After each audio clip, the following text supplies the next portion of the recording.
around 45 matters handled and around 30 matters resolved and implemented totally. So maybe there is some confusion. Yeah. So good afternoon, everyone. Yeah, good afternoon, sir. Yeah, good afternoon. So today let us discuss about the issues which we are facing, because I believe we have with us experienced IPs. So there is no point in going in into the routine provisions of law, etc. So everyone is well versed with that now. So now we all actually are sitting in the second phase of IBC. So first phase, we have all very successfully, completed, and it has been a wonderful journey. And so you must be hearing in various workshops and all the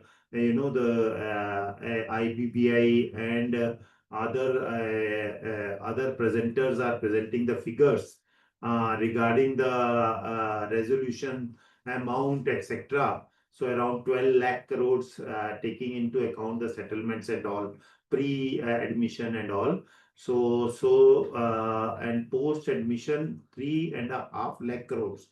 So wherein we can say, at least in this figure, there is some role of RPs also, though it is not very well acknowledged, but definitely RPs may have also contributed to something towards that resolution amount of more than 3.5 lakh crores. So that has been a very nice journey, and we have learned a lot out of that. And now, since there is, we can say, now we can say that yes, it is a kind of a phase changing era which we are undergoing. So wherein the issues now in the recent past have emerged, which have come basically generally due to certain judgments of Honorable Supreme Court. So which have really we can say forced us to think about some very aggressive kind of amendment requirement. So we need to rethink about the provisions of law where there are shortfalls, what we should do about it, because these are now going to affect yeah, for the future of the IBC in a very substantial way. So we will take up those issues. We'll go by judgment wise. So what all are the judgments, which provisions they are affecting, and what are the challenges which have risen before us and the investors, and how it can affect IBC, and what we can propose, as a solution, because this is very important at this stage, because the government right now is planning to bring in amendments in IBC, and every time, and it is going on since last 1 or 2 years. So every time they finalize it, there's some new thing is coming out. There is some new judgment which again make us think about some more requirements. So like as you are aware regarding attachments issue, you can say MPID, ED, or some things regarding the commercial wisdom of COCs, and some issues raised about EPFO or the secured creditor status of government and all those things. So now government every time is prepared to bring in the amendments, but a new matter comes in. So recently there have been a lot of such judgments which have really, I can say, really made the government to think about some bringing in something vast in the IBC. So maybe we shall be hopeful that definitely. But and we what we can do is today what we discuss, we'll try to pass it on to the relevant stakeholders also. We have an association also wherein I am a director, Association of Insolvency Professional Entities. We met the chairperson of IBBI. So they have also sought certain suggestions from us. So we'll try to develop upon the issues and see what we can bring in here. So if we can come to something, some kind of, after discussion, some kind of proposals which can concretely be, recommended for incorporating in the upcoming amendments. So that's why I, requested the IPA to bring in this topic, which is of relevance today. So now we'll go about it, let's start. So we'll talk about it. What do you think? So you may make your thought process till then. So basically, we can discuss about the provisions of the code which are being affected. We'll definitely see that. Then judicial pronouncements one by one, which are affecting the resolution processes. So which we will in depth will study and discuss. Then challenges which are being faced due to this, impact on the investor sentiment and resolution confidence, proposals which we can give to strengthen the IBC framework, because that is our bread and butter and we have to keep it live. And we have given a lot to this profession, and we'll try that that the profession survives and we all are able to, utilize the infrastructure which we have built up over time. And legal and statutory overlaps, these are the main things, which have come out of these judgments. Then recommendations for legislative and judicial reforms. So this is kind of, the part of the proposals. Yeah.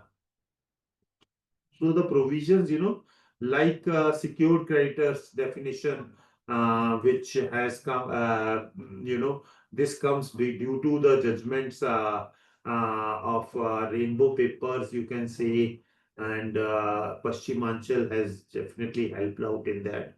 So these kinds of judgments are there, which have declared government as a secured creditor, and then Prabjit Singh Soni judgment, which has, classified the authority, the land owning agency, as the secured creditor having a charge over the asset. So these things need to be seen. How do these? So we'll not go into the provision as such. We'll refer to it if some question comes regarding that. So otherwise, we all are aware of the provisions. So definitely, or let's have a glance on this provision. Huh?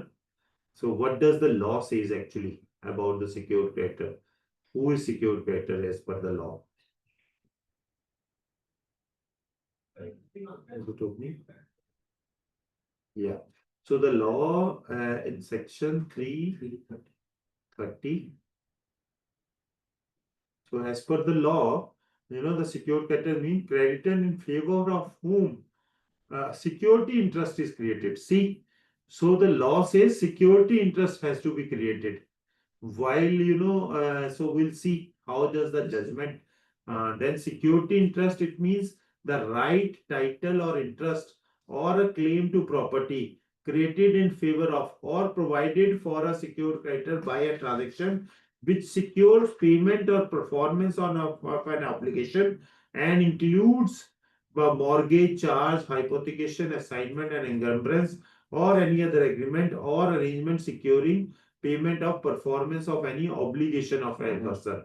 So basically, the intent would have been regarding the financial creditors, the security interest, but definitely yes, from the security interest definition, certain the Supreme Court has interpreted it differently. So let's see what Supreme Court has said in the judgment. We'll come to that. आगे चलो. So next provision. So then is about section 14, moratorium. So that we all know. So we don't know, need to go into that. So moratorium says ki any kind of proceedings. So we'll go to Dunar judgment and see that how does attachment has been allowed to be done during the moratorium also in that judgment. So then is submission of a resolution plan, definitely section 30. So that has been impacted by these judgments, wherein certain provisions about the distribution etc. has been given, that it has to be as per the creditors to ensure that it's as per 53 and all. Then approval of a plan. So that is also affected by some judgments. 32A is there besides this, yeah. So 32A is there, which provides for, no immunity, we can say, or the which nullifies the effect of judgment, attachments, etc. So then is section 36 about PF and gratuity funds. So not to be part of liquidation state. Then 53, that is a basic issue, 53.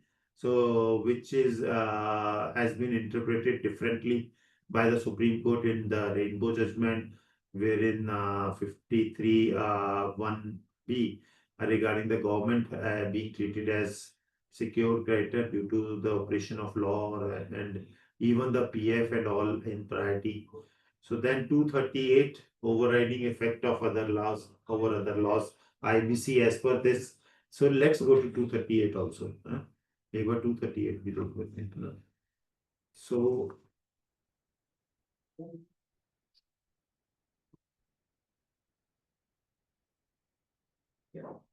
yeah. So it says the provisions of this code shall have effect, notwithstanding anything inconsistent therein contained in any other law for the time being in force, or any instrument having effect by or by virtue of any such law. See, so this is the that's why I wanted to show you this provision, which is very clear that provision of this code shall have effect notwithstanding anything inconsistent therewith contained in any other law for the time being in force or any instrument having effect by virtue of any such law. So here in most of the judgment, which they have these judgments basically are overriding this 238, most of these judgments. So we'll study that also. So now let's see one by one the judgments. Yeah. So these are the key judgments. So we are just giving the brief here. We'll go into these individually also. So rainbow papers, basically it is about that statutory dues can be treated as secured debts under state laws such as GVAT, since there is some such provision which gives it as the dues as a status of secured debt, creates a charge over the assets, So that is GVAT. So we'll go into it. Then Paschimanchal, this is a sort of, this judgment is a sort of relief giving judgment, which they said ki no, statutory auditor dues cannot override secured creditors under 53. Though these are both of the same constitution, two judges bench. However, Paschimanchal is later. So it also can help us. Yeah, definitely. Then Anuj Bajpayee versus EPFO judgment, which says ki unclad, it's an unclad judgment, which says that all dues under EPF, including interest and damages, do not form part of the liquidation estate of corporate debtor and are to be paid in priority over all other debts. In other words, the said sums cannot be used for recovery in the liquidation of corporate debtor and are outside the scope of distribution under Section 53. These kinds of things, though we'll study the judgment, but see, the law says something different and the interpretation is something different. That, the said sums cannot be used.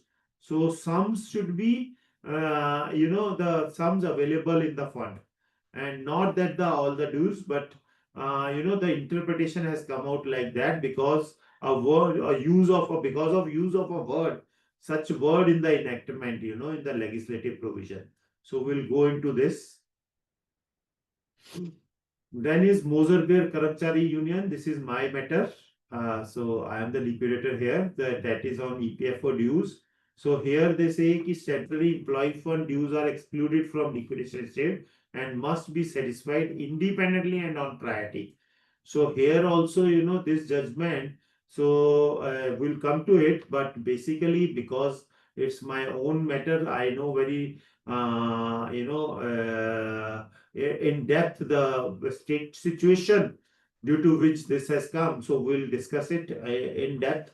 that what was the intent and how it has come in there like this.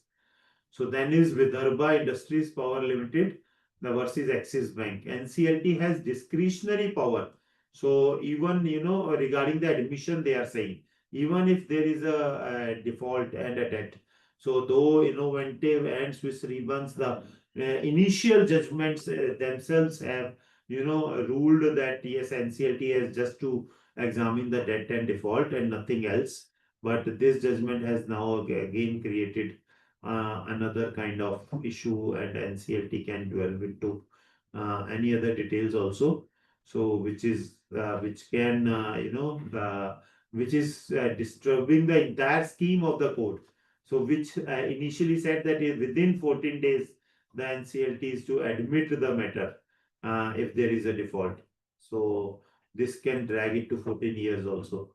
Yeah, there is no such rider that. Sir, let's what we can do is after every judgment we'll discuss. We'll discuss. You'll also get an opportunity. So we'll have 5 minutes after every judgment for discussion, or 10 minutes we'll give. Okay. So first of all, because the flow will be, if we start discussing in between, the flow may be disturbed. So then another matter, very recent in my own matter, Anil Kohli resolution professional for Dunar Foods versus Directorate of Enforcement. Now, NCLAT says that IBC cannot override PMLA. And also they have said that moratorium will not have effect over the attachments during CRP. So these things definitely are very discouraging. So we need to discuss this very in a breadth, length and breadth. Here also, since it's my own matter, we can discuss in depth. So then let's go further. Yeah, NSCL versus Union of India. This was the last of the judgment from that judge, who gave that Kalyani Ko. Now this one, which is about NPID. So they said NPID attachment is not prevented due to IBC. So another thing, while Constitution of India says that state laws are secondary to the parliament made laws. Then is Greater Noida Development Authority versus Prabjit Singh Soni, that Supreme Court has, even after approval of the plan, they said no. The Greater Noida is a secured operational creditor. And since they have by operation of law, they have a charge over the property. Then most disastrous judgment is Kalyani Transco, which versus Bhushan Steel, that even after 55 years of implementation of the plan, that investor cannot be sure of getting the seed corporate debtor. So at any time, so even in dreams, the investors will see that the things are going out of their hands, even after say 5 years or 10 years. So this has created a total uncertainty. So now one by one, and after every judgment, we'll take 10 minutes time for discussion. So this is state tax officer, which says versus Rainbow Papers that Gujarat, what happened is Gujarat, the VAT department filed its claim for unpaid VAT dues. RP rejected the VAT claim, classifying it as an operational debt with no security interest and treated it under, rejected means RP did not treat it as secure. So under 53 waterfall, we mean to say that the waterfall, as per waterfall, there is a specific provision 53(1)(e) for the government dues. So the RP must have taken it as a operational debt, government dues under 53(1)(e). Then VAT department challenged this, claiming secured creditor status due to the statutory charge under Guji VAT. Okay. So the question is, does a government authority like VAT department hold the secured creditor status if the applicable law creates a statutory charge? Can statutory dues with statutory charge override the waterfall mechanism under 53? So Supreme Court says about it that government dues as a secured debt, they say 330 defines secured creditor as including creditors holding security interest created by operation of law. See, so while we have just read, that's why I wanted you to read it. So there is nowhere clearly stated in the definition that security interest created by operation of law is covered. So security interest is generally created by an instrument, by signing an instrument like mortgage deed, hypothecation deed, or equitable mortgage by deposit of title deeds. So the Supreme Court has, expanded the scope of 330, and where they says that secured creditor includes that created by operation of law, and section 48 of GVAT creates a statutory first charge over the property of the dealer for unpaid VAT. So court's conclusion is that statutory dues such as VAT backed by statutory first charge qualify as secured debt under IBC. आगे चलो. So GVAT ka, so what does the section says? Section 48 that says notwithstanding anything to the contrary contained in any law for the time being force. Firstly, not even though they have used notwithstanding, but this is a state law after all. And IBC is a parliamentary law which is protected by having priority or preference by virtue of the constitutional provisions, and also IBC itself contains, such a non-obstante clause under 238. So, which gives its overriding effect over all other laws. So, here they say any amount payable by any dealer or any other person or on account of tax or interest or penalty for which he is liable to pay to the government shall be a first charge over the property of such dealer or as the case may be such person. So this is the provision due to which the court has interpreted it like that. Now that there is a non-obstante clause, but however the same is there in IBC also. So similarly also it's secondly, the constitution gives it preference by virtue of being a parliamentary law. Thirdly, there being another major issue, there being a waterfall mechanism properly set up, and will come to all this. So then is while section 238 IBC gives overriding does not the court held this does not automatically nullify statutory charges created under the state laws. The court distinguished between the general unsecured statutory dues or the statutory dues secured by law creating a charge. So court's view is that statutory charges under GVAT must be recognized within the resolution plan as secured creditors. Otherwise, the plan is contrary to law and liable to be invalidated. See, the situation is now before this judgment, the treatment was that typically they were operational debt and were to be dealt as per 53(1)(e), which is fifth in the waterfall mechanism. That means after payment of even all the employee dues, workman dues, secured dues, CRP cost, liquidation cost, everything, they come at the fifth of in the priority. So then only the government was eligible to get anything. So, but here now if there is some such kind of clause, so they will be treated as secured debt and they'll enjoy priority. That means comes in the first after the cost, we can say to some extent. Then finality of resolution plan, there was a certainty that government dues won't affect, and this was a major thing because government dues generally what happens is not only the actual tax default amount, the government dues generally contain 90 times more of other things, like damages, penalties, or interest, or all these things. So the penal clauses are there to like in income tax also there are multiple times penalties on doing such and such things and not doing such some things like that. So the government dues generally amounted to much more than the financial creditor dues. So if such kind of clauses are there in other certain things like it came in Greater Noida Authority matter also. So these will definitely affect the finality of the plans, and also the resolution applicant will not be sure that yes, he may face difficulty later on, like in Prabjit Soni case.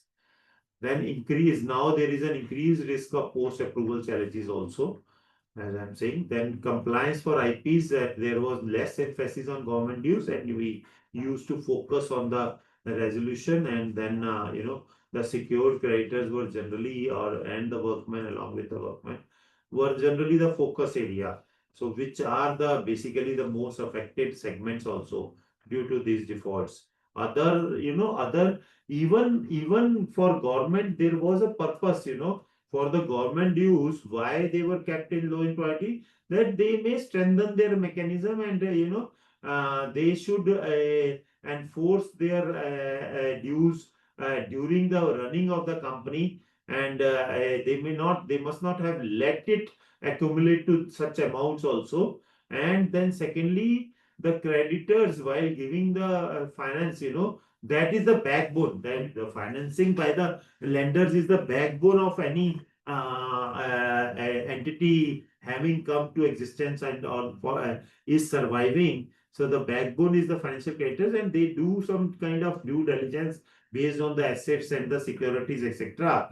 So they take a call, properly after examining all such aspects, and later on at the time of realization they are told that no, these people who have later on, afterwards, who have accumulated their dues, they will come in priority before you. So while they were the people who created this entity, and now some other people, they give certain extent, certain, even certain amounts, or they don't enforce their laws properly, and the sufferers are the other ones who were not at all party to that, this kind of enforcement or all.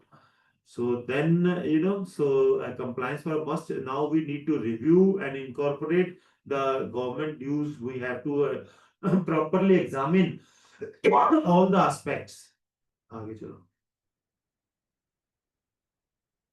So the judgment primarily dealt with the treatment of statutory dues under laws like this one. So during the broader, the Supreme Court also commented on dues payable to EPFO in the same judgment. So what it says about EPFO is that, so they observe that EPF enjoy a statutory charge similar to GVAT. Section 111(2), which provides EPFO dues having priority over the other debts.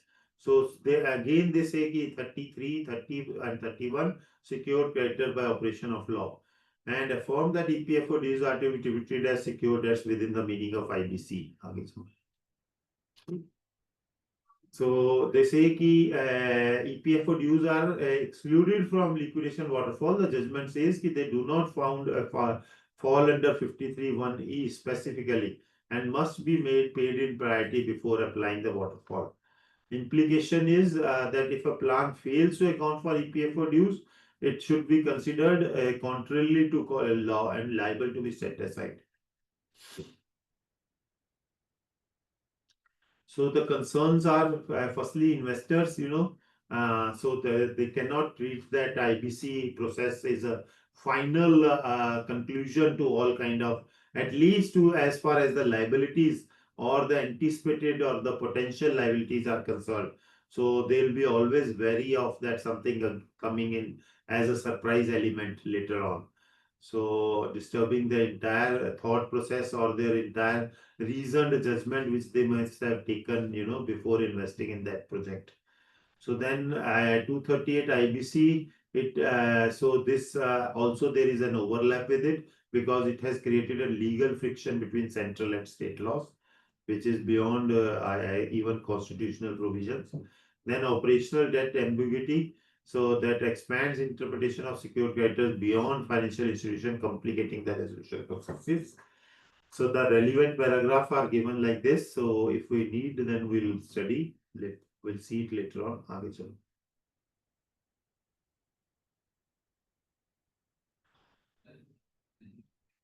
So for this, once I'll say what I want to suggest, but then we'll discuss it also.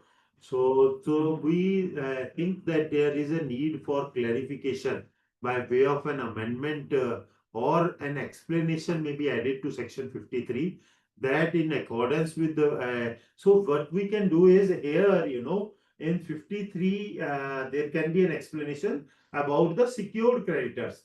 So there should be clarity that yes, secured creditor, about the secured creditor, or even in the definition of secured creditor 330 or 331, there clarity can be given about this thing. An exception may be given about the secured creditor being secured by virtue of operation of law. So exception must be given there in the 330, 331. And also in this 53, there can be a clarification or an explanation that yes, the government dues whatsoever, even secured or unsecured, should be covered under 53(1)(e), because if we study 53(1)(e), it clearly says all the government dues.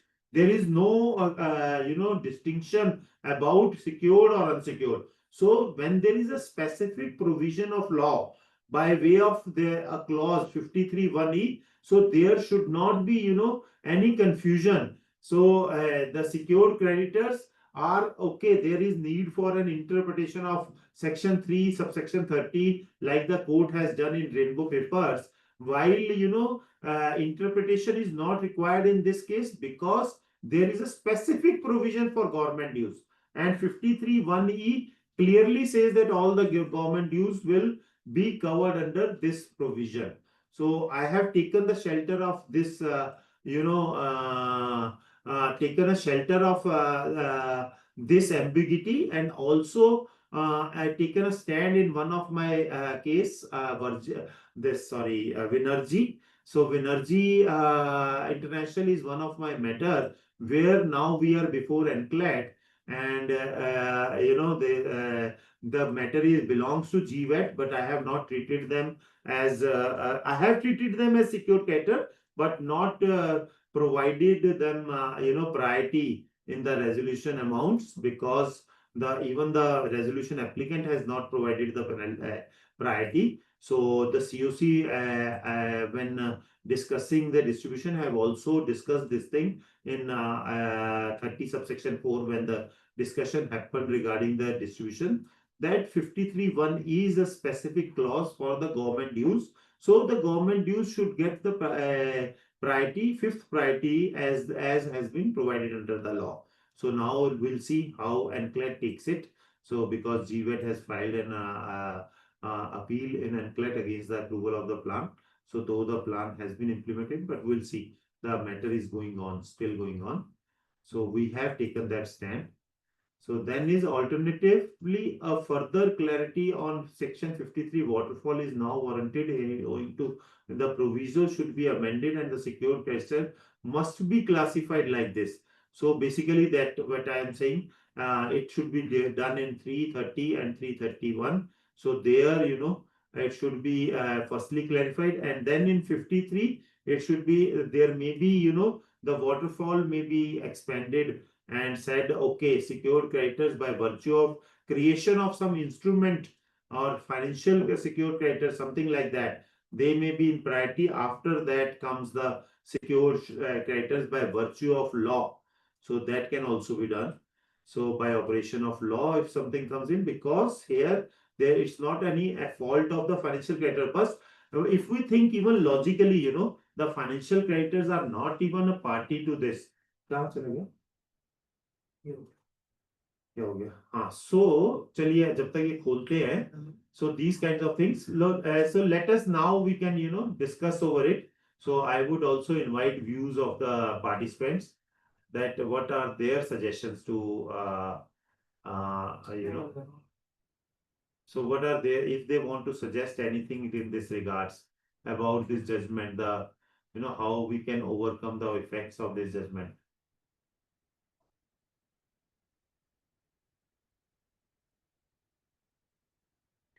After this judgment, sir, how can we distinguish a government debt as secured by operation of law, or is not a secured, is an unsecured one?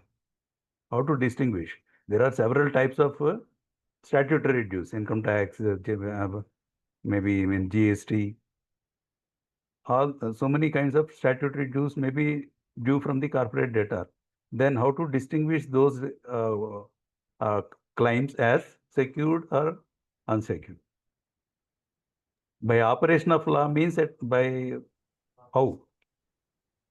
No, no. Basically, by operation of law means, like in this case, GVAT has a provision and which says that this GVAT dues, the Gujarat VAT tax dues, will be treated as secured dues by virtue of that section. That because these dues, for these dues, the Gujarat government will have a first charge on the assets of the corporate debtor.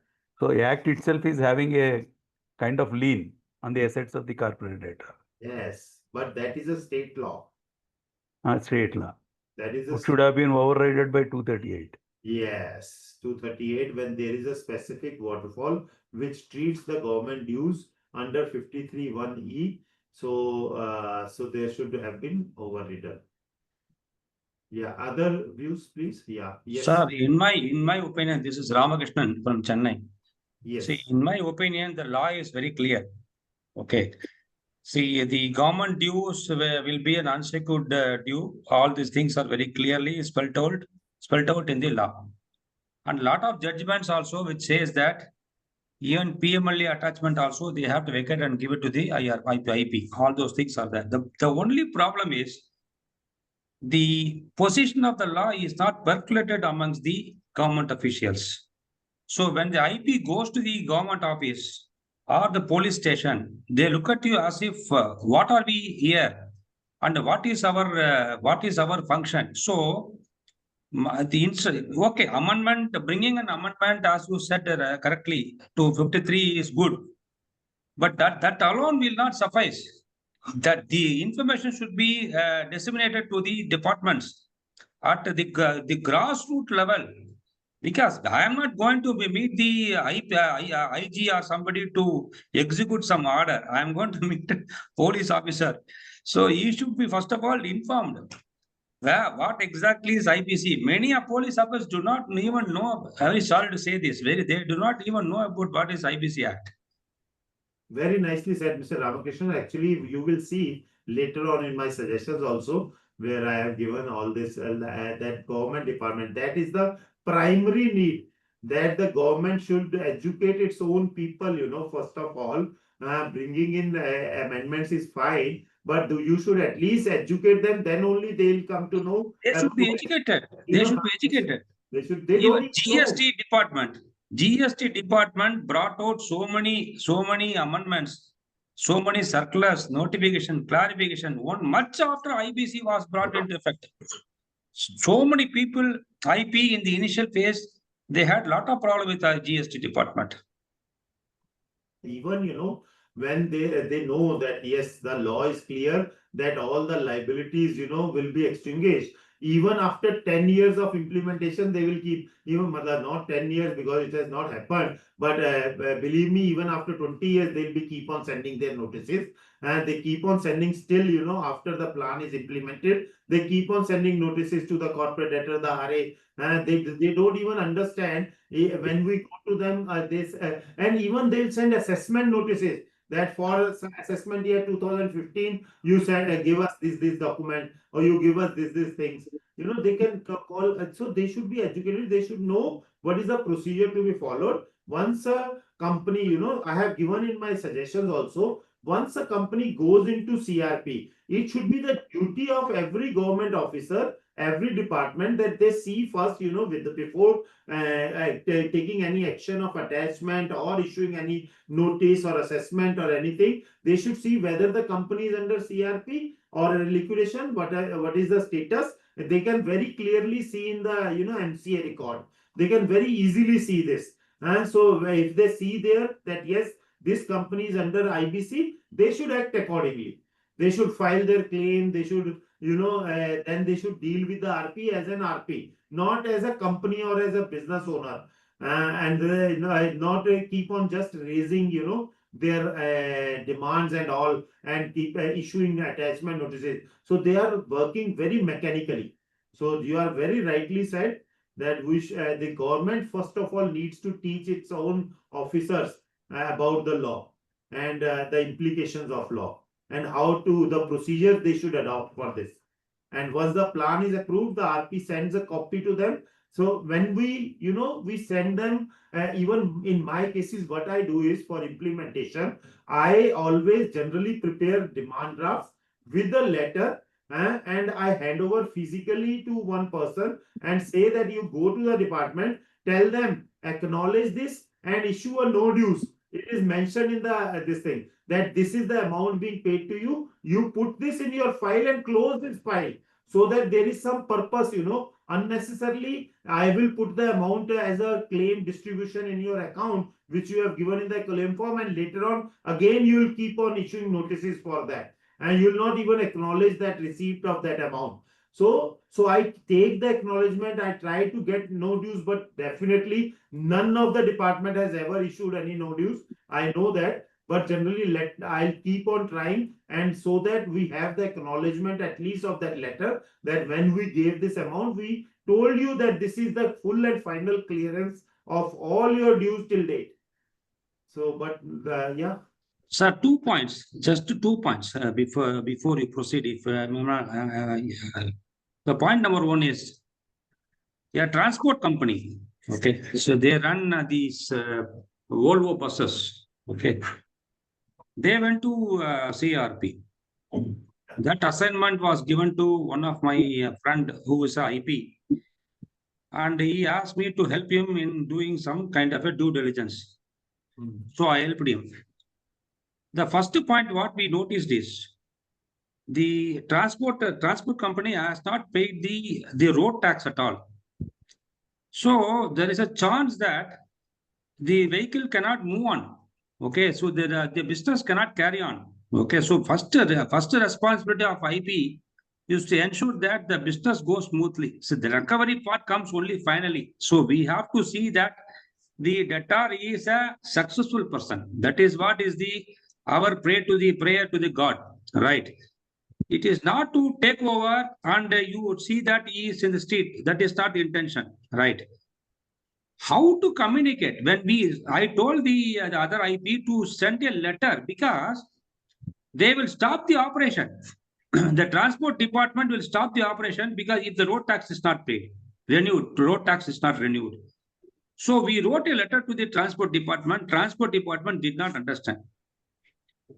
They did not understand what it is. Okay, then we had to go in person and explain to him what it is. And he said, okay. Then he acknowledged with hesitation, he acknowledged the letter. And I'm not too sure whether by now he would have stopped 1 or 2 vehicle or not. I'm not too sure about it. Nothing has come to us so far.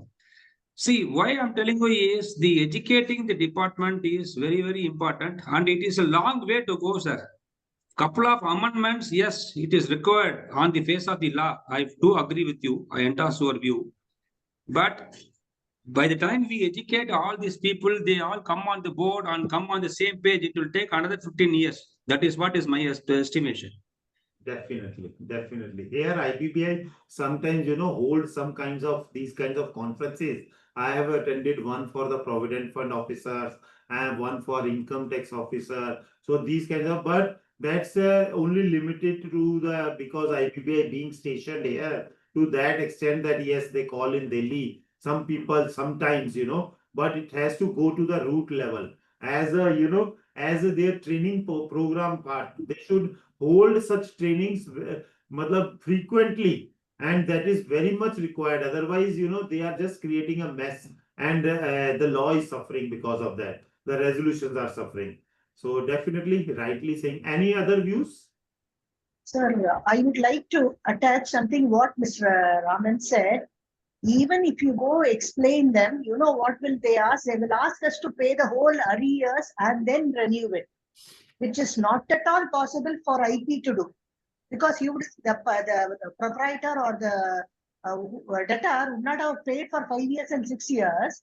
They will ask those things to pay and then renew it. which is not possible for us to do. Because of that, it may not be possible for us to continue the management or continue the business. So these many hurdles. And sir was telling that GST department is not aware of it. Let me tell you, even bankers are not aware of it, sir. I want to go for liquidation account, to open a liquidation account.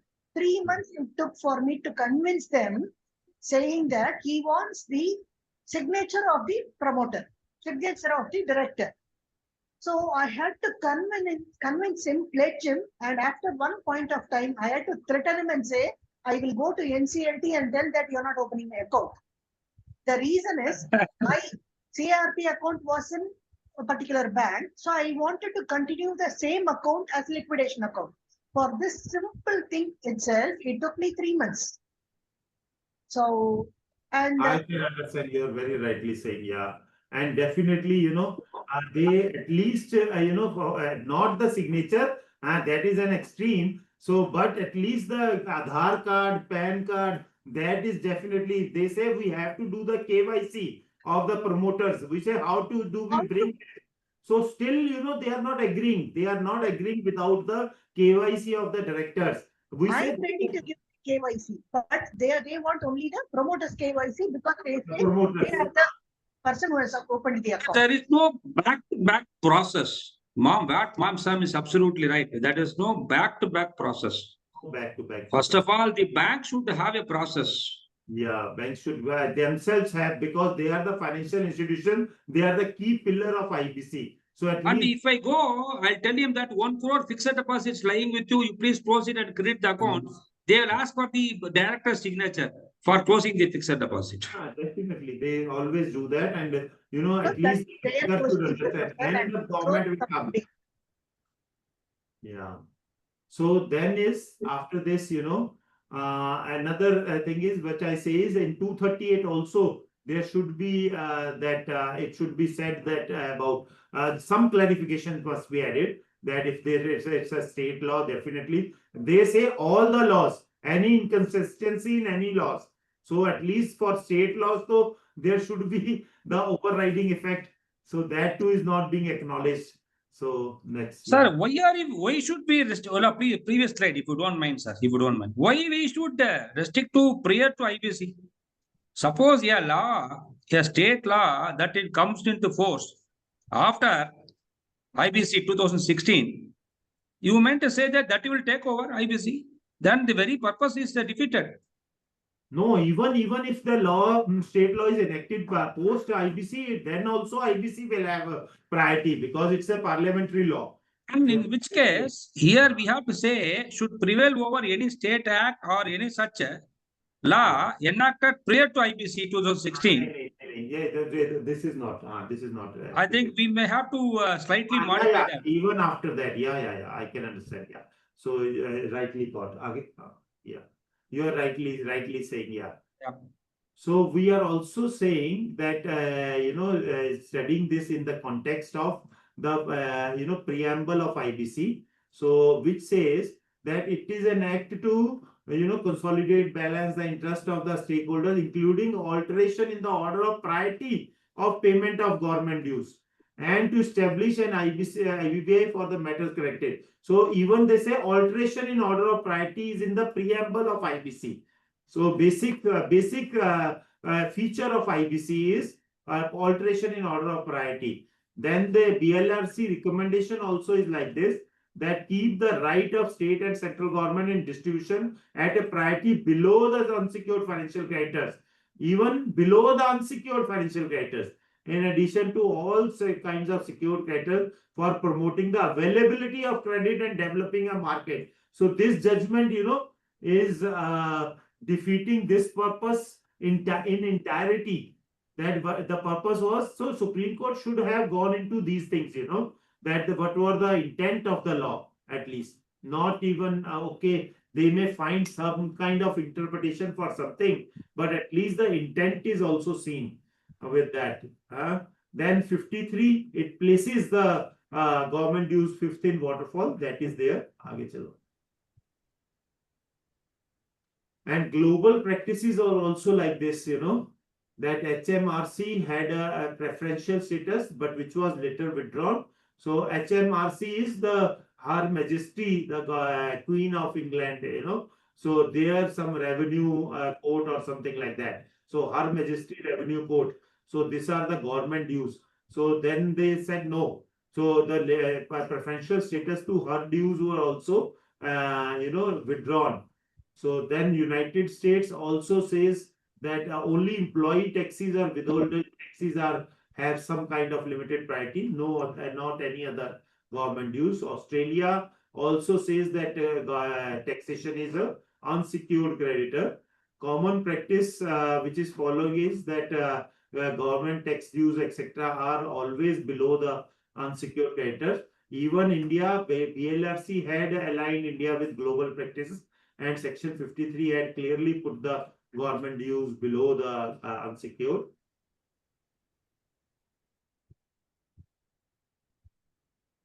So accordingly, we have already discussed. So these are the things. So nicely discussed. Now, we come to a little reprieve from this judgment, which is by means of Paschimanchal Vidyut Vitram Nigam judgment. So it was later than that Rainbow judgment. But I think the review of Rainbow judgment came later on, after Paschimanchal. But yes, they still upheld the, even in light of this judgment, the court did not change its stand, and they still upheld the validity of Rainbow judgment. So, but Paschimanchal says that the state electricity distribution company attached the assets of Raman Ispat under Electricity Act 2003, claiming it as a statutory charge and insisting its dues to be recovered outside IBC liquidation hierarchy. The question is, does such statutory attachment under Electricity Act, because there is a statutory attachment, there is a charge as per Electricity Act also. So the question was that does it override the waterfall under IBC? So the court says, let's go. Supreme Court's findings are that IBC overrides. Successfully, it was held that 238 has overriding effect even over non-obstant clauses in the Electricity Act. Supreme Court affirmed IBC overrides the Electricity Act to the extent it conflicts with the waterfall mechanism. So firstly, waterfall mechanism, the Supreme Court itself, has upheld that the waterfall mechanism gives the government dues lower priority, though they may have some kind of statutory charge or some kind of security interest by operation of law, like it was in GVAT. So here the Supreme Court itself has recognized this fact, they have recognized the fact that the 53's waterfall does not give priority to government dues under any circumstances, even if there is some kind of statutory charge by way of some operation of law. So they cited innovative judgment also, innovative industries precedent, and also confirmed that yes, Electricity Act is conflicting to the waterfall mechanism. So like GVAT is conflicting to the waterfall mechanism. So but Rainbow is saying something different. Then they say a waterfall mechanism prevails, that IBC section 53 distribution order must be adhered to. That is firstly liquidation cost, then workman dues along with secured creditors, that is on pari passu, then unsecured creditors, then government dues, and then residual debt. So or the shareholders or all that. Then electricity dues do not receive priority as government dues are placed, and that they are placed much prior lower to the secured creditors as per section 53(1)(e). So here, so 53(1)(e) covers all the government dues, whether there is no distinction whether secured or unsecured. So Rainbow papers also, they have distincted, they have given distinction to this judgment, and also said about this that SC says that Rainbow's ruling to its facts that tax dues in resolution context, and distinguished it as a limited to resolution and not liquidation. So that is another thing, because here the Paschimanchal was liquidation matter. So they say that is about the resolution and this is about liquidation. That is one distinction. Aage. So para 49 says that rainbow papers did not notice the waterfall mechanism under 53. The provision had not been averted to or extracted in the judgment. Furthermore, rainbow papers, so they say that 53 has not been considered by rainbow paper judgment. So waterfall has not at all been kept in consideration while giving a judgment of rainbow. So furthermore, rainbow papers was in context of resolution process and not during liquidation.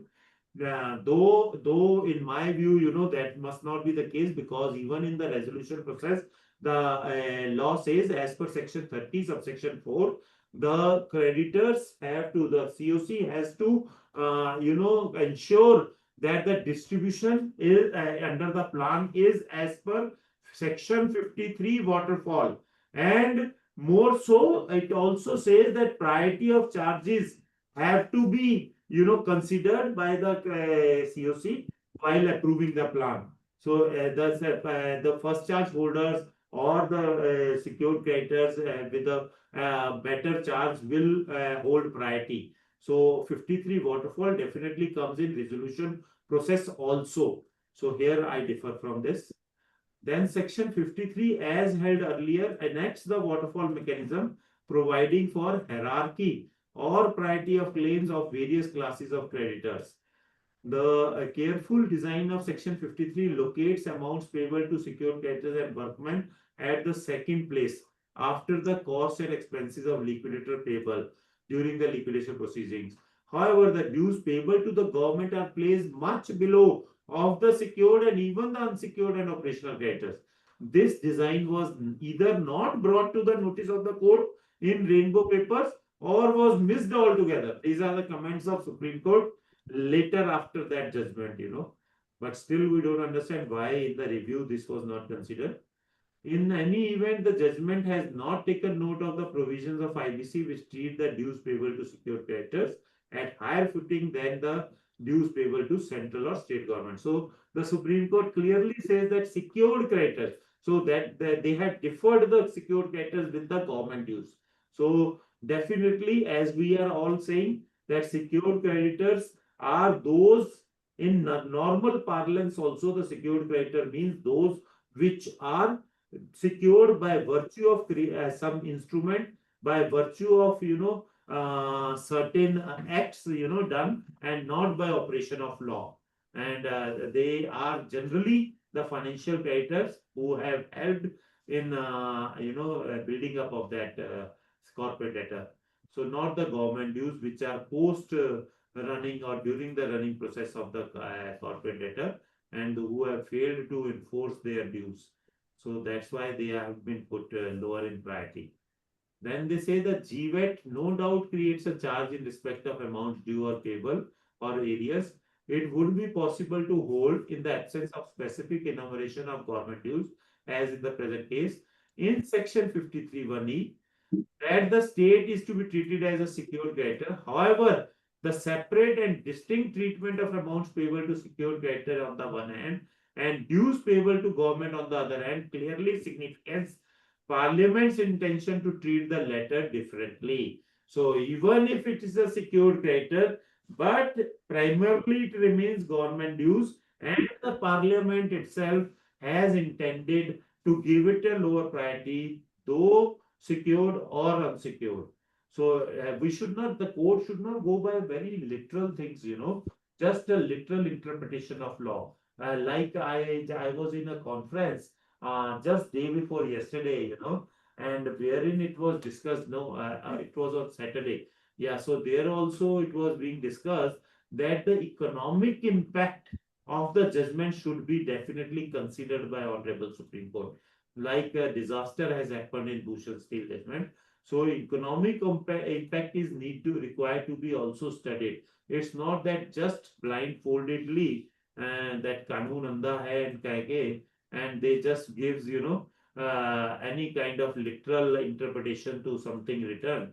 So economic impact, social impacts, these things also need to be studied that which way their judgment will take the course of the things which are running so nicely. But in last a year or two, the whole things have been disturbed by these judgments. Though we were feeling that why a government or IBA is bringing in so many of amendments, let the courts law evolve by itself through judgments, through judicial pronouncement.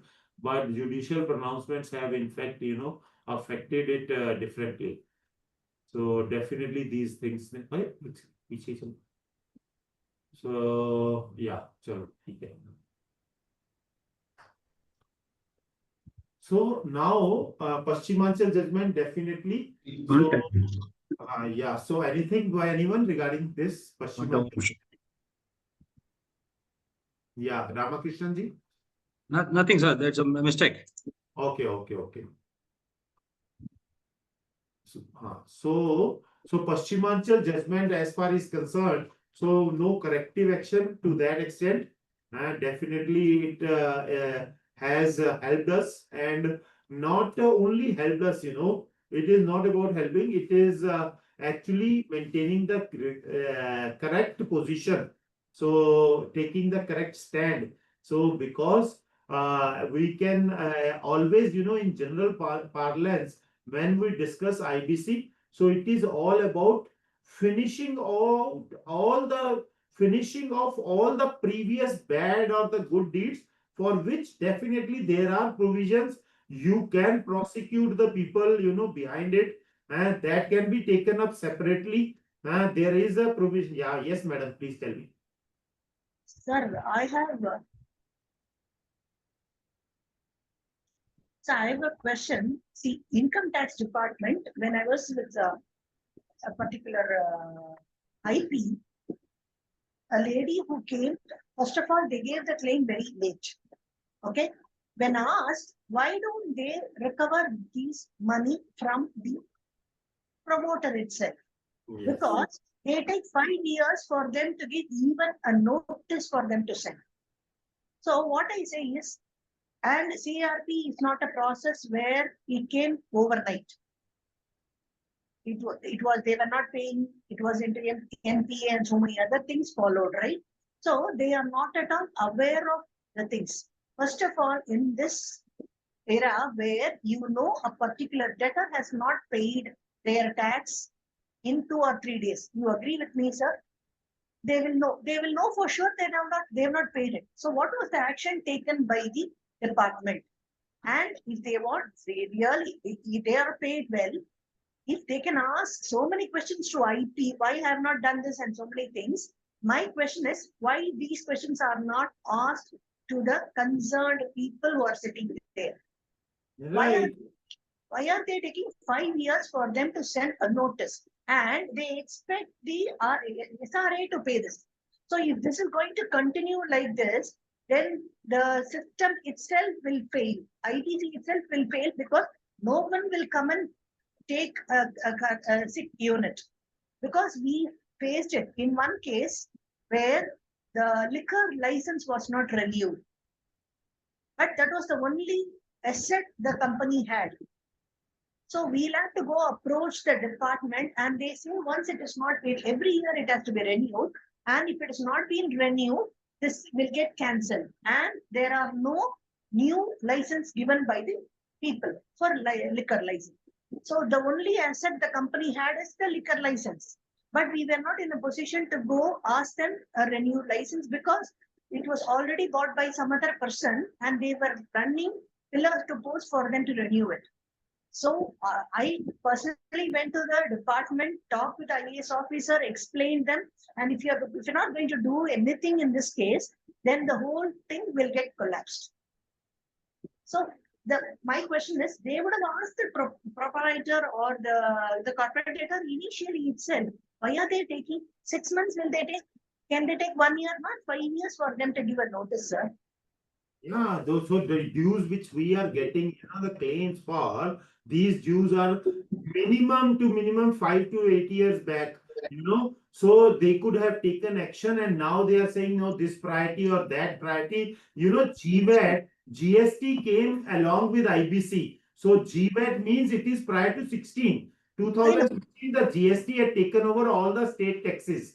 And so how can GVAT dues be remain pending till this day while these are prior to 2015? And so 10 years back, some dues were there, and today you are giving a claim, and now forcefully you are saying that these are secure dues, and also the Supreme Court is taking this. Supreme Court has should have reprimanded them. In fact, that why after 10 years, you are now Yes. here and saying these are secure dues. You should have taken action at that time itself when these dues occurred. So, and also there is a provision in law that promoters, they can recover the tax dues which remain pending, or any kind of government dues can be recovered from the promoters. I have not seen even a single action, even a single notice to personally given to the promoters for any kind of. I'm sorry. So I have not seen in my matters, even during the bankruptcy proceedings. I am handling even PIRP, personal insolvency, and then bankruptcy also. Even up to bankruptcy, I have not got any claims of government departments that saying that yes, we also have such a such claim from this kind of this promoter about our dues. So matlab, they are not acting and then only just coming here to get it at forcefully by means of some wordings or some interpretations. Yeah. So can I add to this? So what we are creating is a bad picture. The thing is, if a particular corporate debtor has not paid for 3 years, we will come to a conclusion, let me not pay for another years, because I know for sure this company is going to come to CARP, let others pay, why should I be bothered? So this mentality will start to come to everyone. Promoters sometimes come to me, they say, Kohli sahab, I want to get done this IBC process for my company because to eliminate the government dues. So I tell him this is a bad way of doing the thing, because in any case you will personally remain responsible, even if but they say leave it. Nobody is going to come to us for asking for these dues. They don't, even the tax departments don't know that they have, and I have to pay this much. They have a provision to enforce recover the dues from the promoters or these kinds of people. So now we'll come to the next judgment, which is about EPFO. This is also another burning thing. So one is about the government dues as a secured creditor. Second is EPFO. So now what happened is EPFO, as we are aware, this is the biggest pain point nowadays. They are coming during the resolution processes and assessing their dues, taking records from us only and assessing their dues. Though there is one good judgment just recently from NCLAT, which says that assessment cannot be done during the moratorium. So this is something which gives relief. However, they try to create all kind of ruckus, and even NCLTs, when they go there, that see this plant does not provide for our EPFO dues in priority. So they won't even listen. They'll say, no, Mr. RP, just tell me. So why this has not been done? This plan is not compliant. So if we say that, sir, this assessment is they are trying to assess it or issue notice during the moratorium, then also they are not in a very good mood to handle it, listen to it. That so they are at fault. So the EPFO dues as on date have become the biggest pain point. So wherein they are raising any kind of demands. In my own matter, in Franco Leone shoes, what they did is they gave once the claim for 18 lakhs and then revised it to 3.5 crores. I said, why? So they say no. So this is for the another year, the next year, maybe 2017-18 or something. So Mega, why now you are raising it? They say this company, so Mega, this company was closed at that time. No. We are taking it from the balance sheet of 31st March 2017. Matlab previous year, that these much were the salaries, taking 8% as the contribution. So we have arrived these dues. Mega, this is not the way. You should at least see that was the company working or not at all. So if the company was not working, how could you come to this conclusion that you take the salary figures from the previous year's balance sheets and raise their demand? Just they say कि मतलब वो भागते चोर की लंगोटी वाली बात है ना कि yes ये IBC है, so we put on whatever claims we can to the maximum possible. In another matter, Winsome Yarns, the dues, the claim was of 2 crore initially. Later they revised it to 24 crores. So we fought it, and we asked them, you reassess it properly, we'll give you the records. So we provided the records and the dues came down to 4 crores. So now the admitted dues were 4 crores after all the records were given and all. So these have become, and though the entire company in Amar Remedies, I recovered 18 crores in totality. And the EPFO dues were 14 crores plus 2 crores for damages. So I admitted their 14 crores. Now they are in court for these 2 crores also.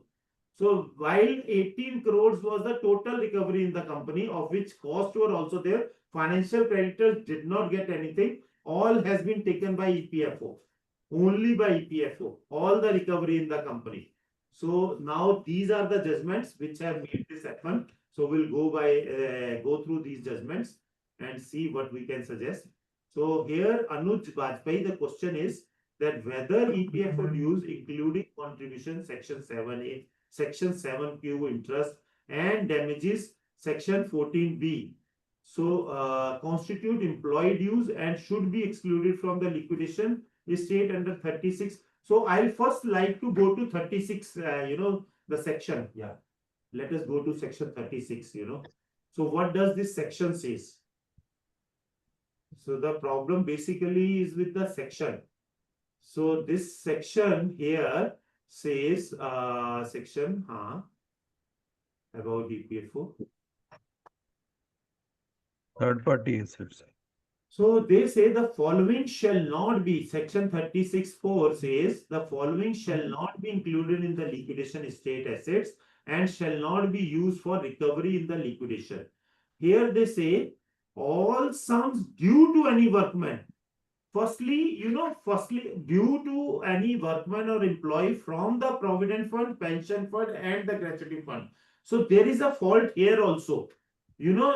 See, any kind of due is not an asset. The dues are a liability. This is just my thinking. I'll just I'll discuss with you. I'll take your views also. So, in my view, if we say that this sum due to the workman or employee from the provident fund, pension fund. So while this thing should have been that any amounts lying in the provident fund, pension fund, and the gratuity fund should not be part of the liquidation estate. Here they say the sums due to any workman or employee from the provident fund, pension fund, and gratuity fund. These are not included in liquidation estate assets. Dues cannot be asset. Any sum due is a liability. It is not an asset.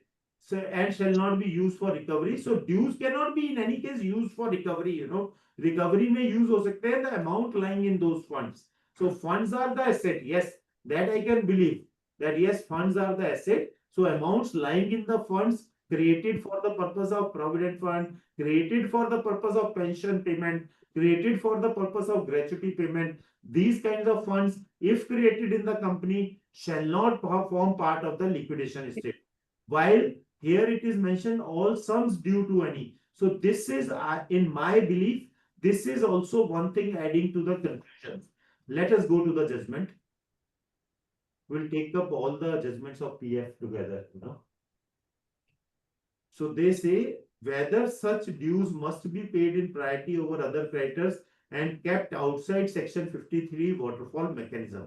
So they say dues must be paid in priority here. So now because the word dues is used there, so now this has come like this.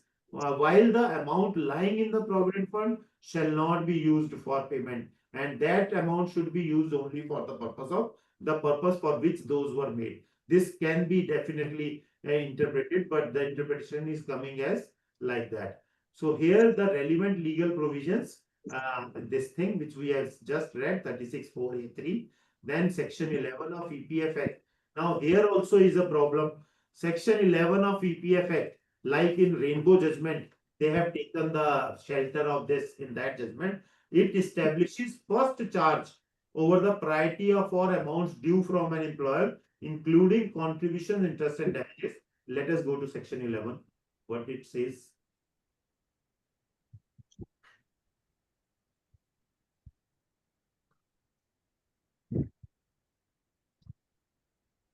It says priority of payment of contribution over other.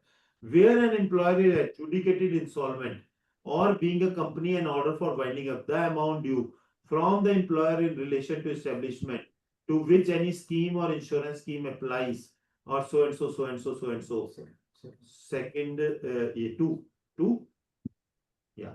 So without prejudice to the provision of subsection 1, if any amount is due from an employer, whether in respect of employee's contribution deducted from the wages of employee or employer's contribution, the amount so due shall be deemed to be the first charge on the assets of the establishment and shall not, withstanding anything contained in any other law for the time being in force, be paid in priority to all other debts. So here again, so non-obstante clause here given in PF Act, but the same non-obstante clause is there in 238, and which gives overriding effect to anything contained anywhere in any law. So this EPFO is a earlier law, then which is in contradiction to IBC provisions, while this is purely in contradiction to IBC provisions, because section 53(1)(b), it says workman dues are to be paid in priority in pro rata to with the secured creditors, and workman dues definition is taken from section 326 of companies law, which includes provident fund and gratuity. So provident fund and gratuity is included in those workman dues. So this provision is directly contradicting to that provision under section 53(1)(b), which gives it pro rata treatment along with the proportionate treatment along with the secured creditors. So now 238 is there, but let's see how the code distinguishes it. The judgment. So they have taken the cue from Sunil Kumar Jain versus Sundaresh Bhatt, liquidator of ABG Shipyard. Okay.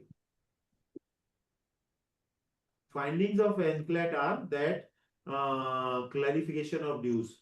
Held that all dues, contribution, interest, damages qualify as amount due from employer under section 11(2) of the EPF Act. NCLAT extended analogy between 11(2) of EPF and 36(4)(a)(3) of the IBC, treating all dues as towards employees excluded from the liquidation estate. So dues towards employees excluded from a liquidation estate itself makes me wary of the things which they are saying, because estate is about the assets and dues are a liability. So they are that's why I'm saying this definition or this section provision itself gives some kind of confusion. So then is liquidation estate and priority. EPFO dues cannot be part of section 53 waterfall, regardless of whether a separate fund was maintained by the corporate debtor.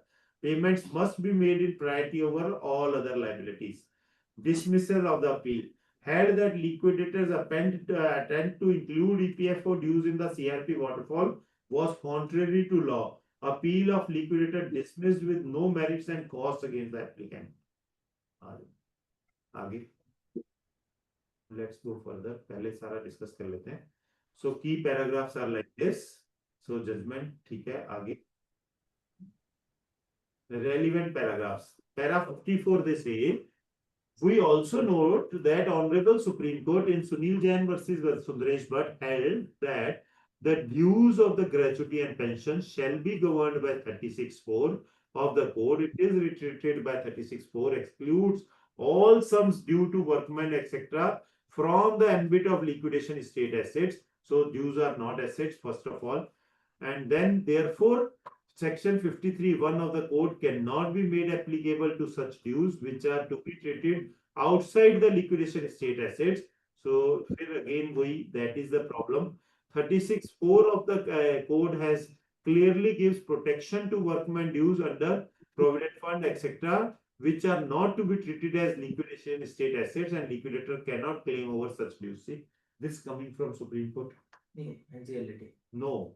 Paragraph. This paragraph is from Supreme Sunil Kumar Jain, which says ki dues should be out of liquidation state, which is para 55 here. Enclave says we also note that appellate tribunal's order in case of jet aircraft, this is also another order, was upheld by Supreme Court, where it was held PF and ESI funds are not part of. Here it is right. You know, PF and ESI funds are not part of the corporate debtor and do not belong to the corporate debtor, therefore do not fall under liquidation state. Here it is right. Jet Aircraft Maintenance Engineers Association case is very well taken up, very nicely ruled, you know. But this also does not support the case of the appellant again. So what has happened is this judgment now has excluded the dues from liquidation state, while we can say, yeah, definitely we can take a stand that yes, dues you know, cannot be per se treated anyway part of liquidation state. It is about assets, so I am not taking the dues as a part of liquidation. If such thing comes before me, so I would definitely like to, you know, take this stand that yes, dues I am not taking as liquidation state. Though the funds, if anything is there, I will definitely take it not as a part of liquidation state, but dues, definitely dues are liabilities. Then priority payment dues to be settled before any distribution under 53. So while the law, as I told you, is clear, 53(1)(b), workman dues proportionate treatment with secured creditors, and workman dues definition in 326 clearly includes the provident fund and gratuity dues, and which was also upheld in Moser judgment. Separately, workman union filed a you know, appeal in Supreme Court saying that 326 definition is faulty and it should be overruled. But the Supreme Court has dismissed their appeal, and you know, they have held that 326 workman dues definition has to be taken reference. And also in that judgment, workman union wali hai hamari Moser Karamchari union.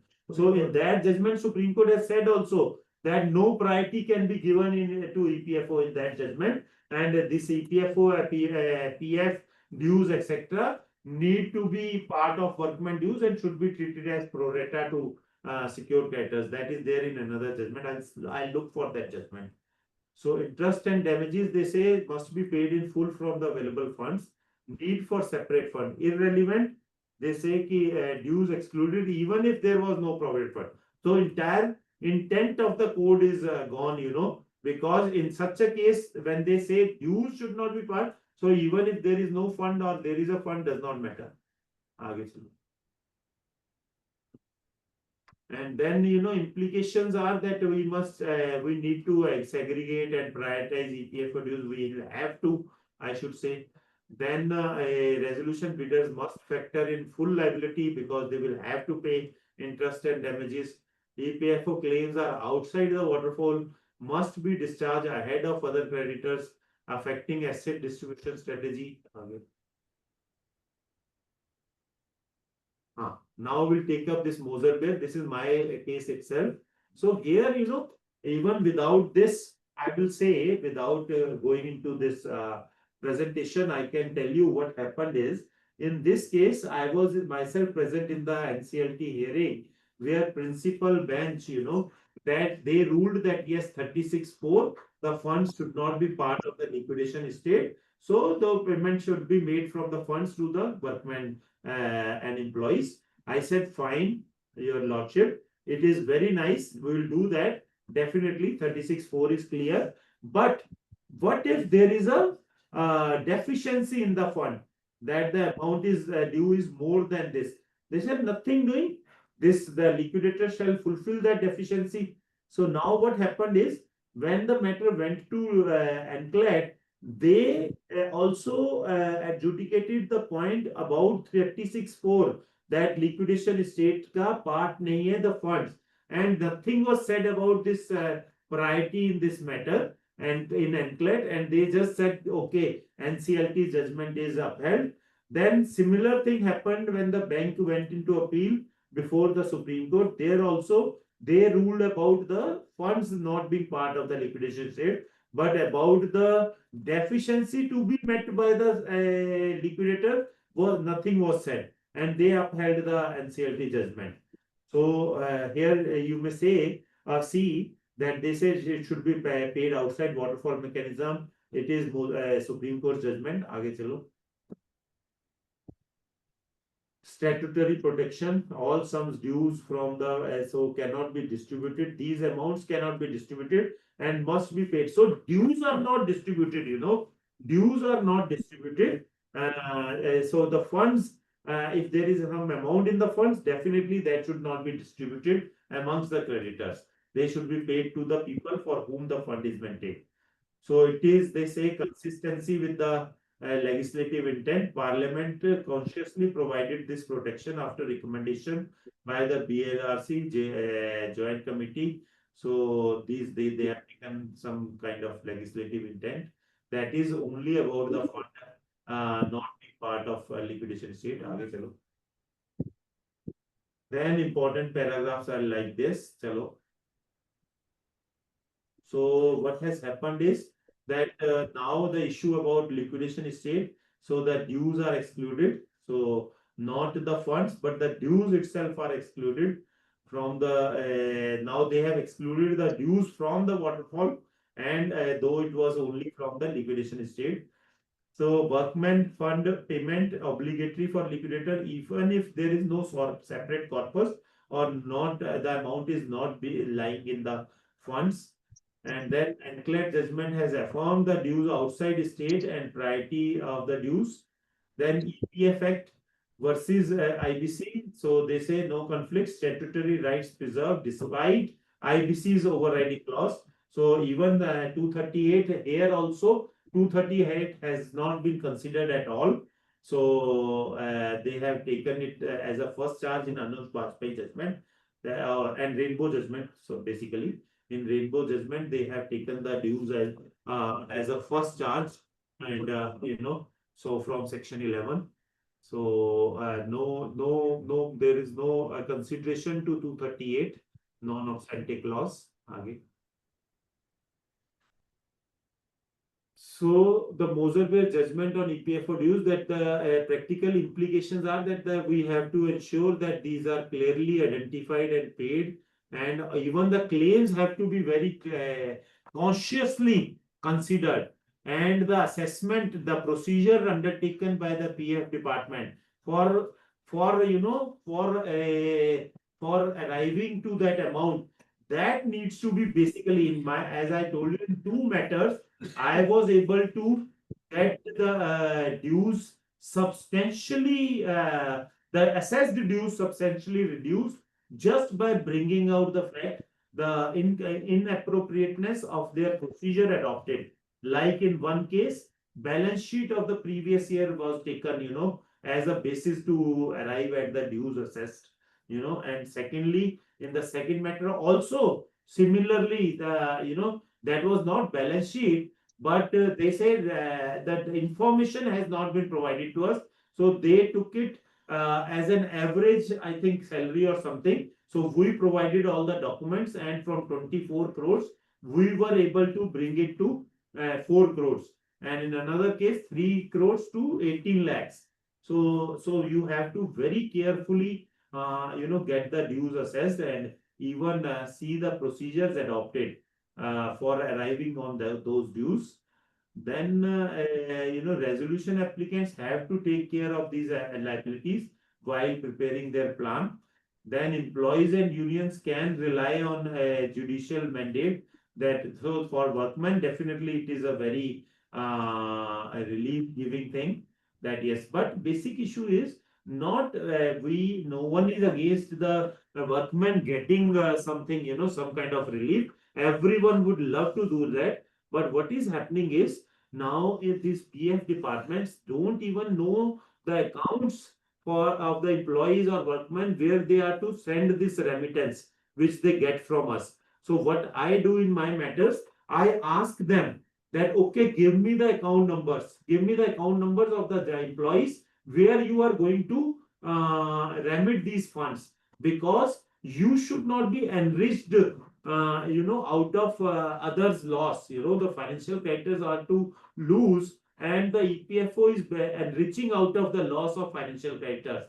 So that's why I, to make doubly sure, so this matter has not yet anywhere been challenged. So but I am taking this stand that okay, give me the account details of the person, the beneficiaries, then only I'll make the payment, so that it should reach the right people. So otherwise, it's not for the department's enrichment, it's for the benefit of the workmen that this sacrifice is being made, so that they should get, then only the social welfare objective will be upheld.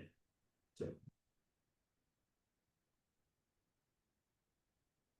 like I told you, in Binsam Yans, 4 crore 40 lakhs was the claim filed, and they revised it to 24 crores. And they say that these are 2 units, and so I asked them, okay, so employee wise, details you tell me. So they were not able to give me employee wise details because they have just made approximate calculation, and that too I feel at the instance of the promoters or some miscreants, so just to disturb the resolution process. So we apprise that we wrote to them that it transparency from the above calculation has been done on the basis of consolidated financial figures which include both these units. However, you have already claimed the PF dues outstanding of Vincent Yan. This tantamount to doubling of the claim amount. Further, we would request you to know further documents required, so we asked them, what do you need? So then they informed us about the documents. We made it available, and the claim was revised to 7 lakhs 11,000, but it included damages. So we admitted the claim without damages, because we said damages are not employee dues.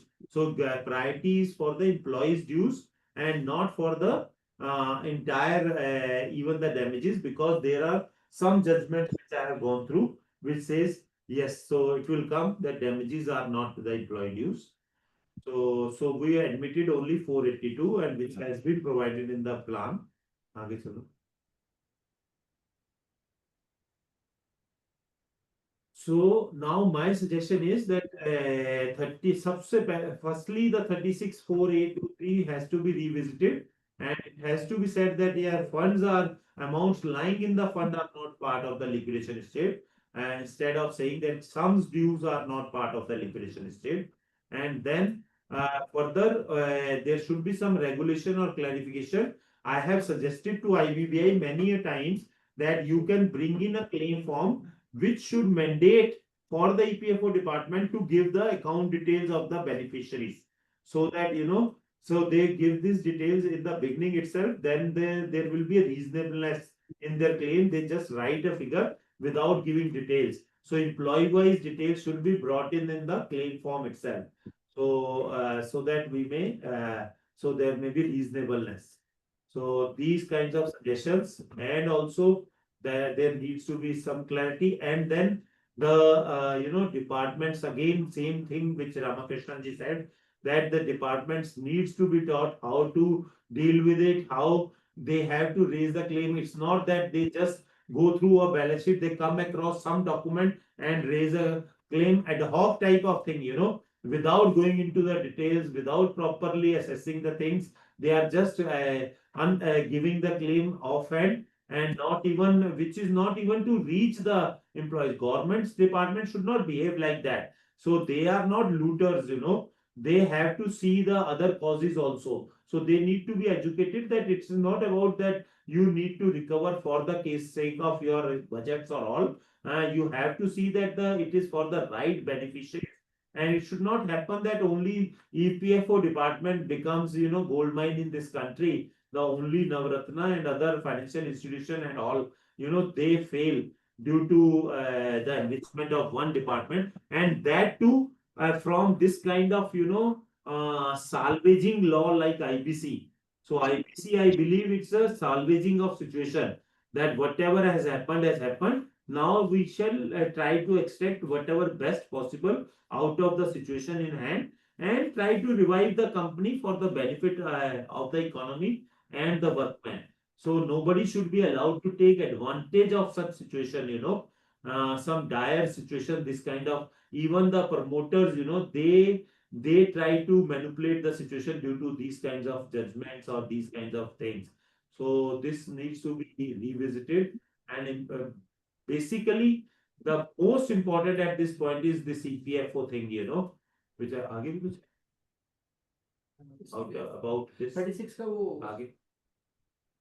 Hello? Hello? Yes, madam. Hello. Yes, please. I think she's on the phone. She's on the phone. Yeah. Okay. Somebody has landed on the phone. She's talking on the phone. Okay. So yeah. It So happens like that. now let's have the views of the participants about it. I think almost everyone must be facing some issues. No, it is only those amounts that due to the employees from Provident Fund organization. See, it has a lot of complications, sir, because see, if it is a going concern or is it a concern which is not going on. If it is not a going concern, whatever that was due by the corporate debtor to those amounts that were taken from the employee salary and the contribution given by the employer, and those amounts are to be paid to the EPFO, that will not come in the liquidation estate.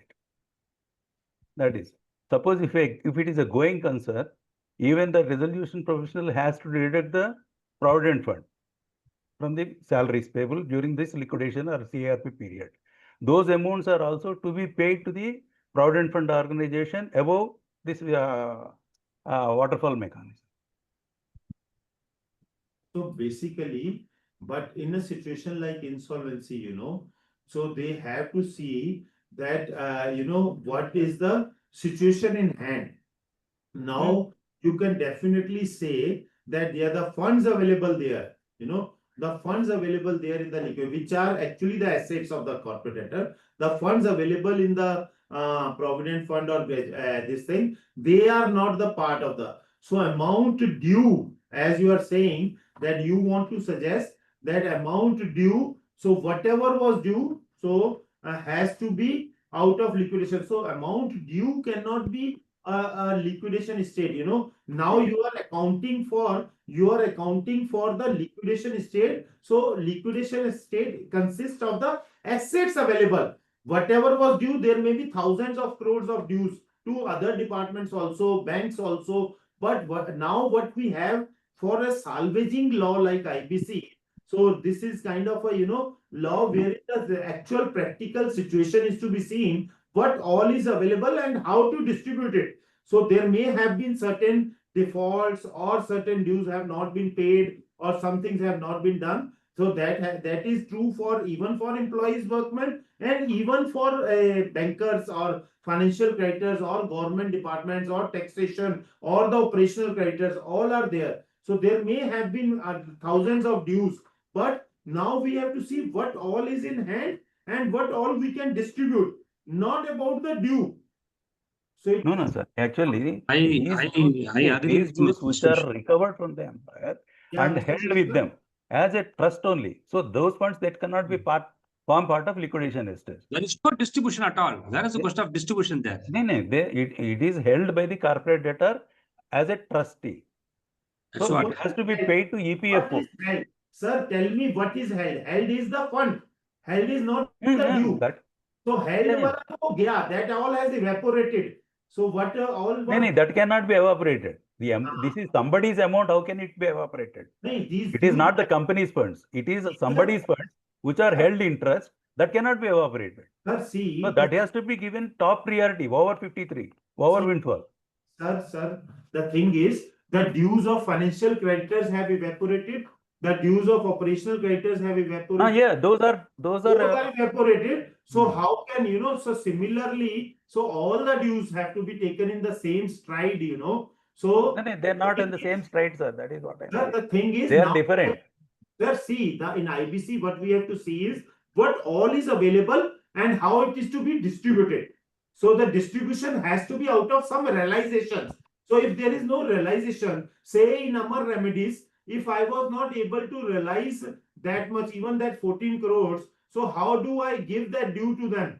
So it was that okay that I realized If the situation is so worse, nothing can be done. Suppose if the situation is happy, even the liquidation cost is also not met in case of some units. So we heard. So Mr. Ramakrishnan, yeah. Now your views, please. I agree with Mr. Vishweshwar. The reason is the money is taken from the employee. Okay. And whatever money the employer is contributing as per the law, he is not paying anything above the law, right? Within the law only he is contributing, right? So where is the question of distributing that money? The money is available with them.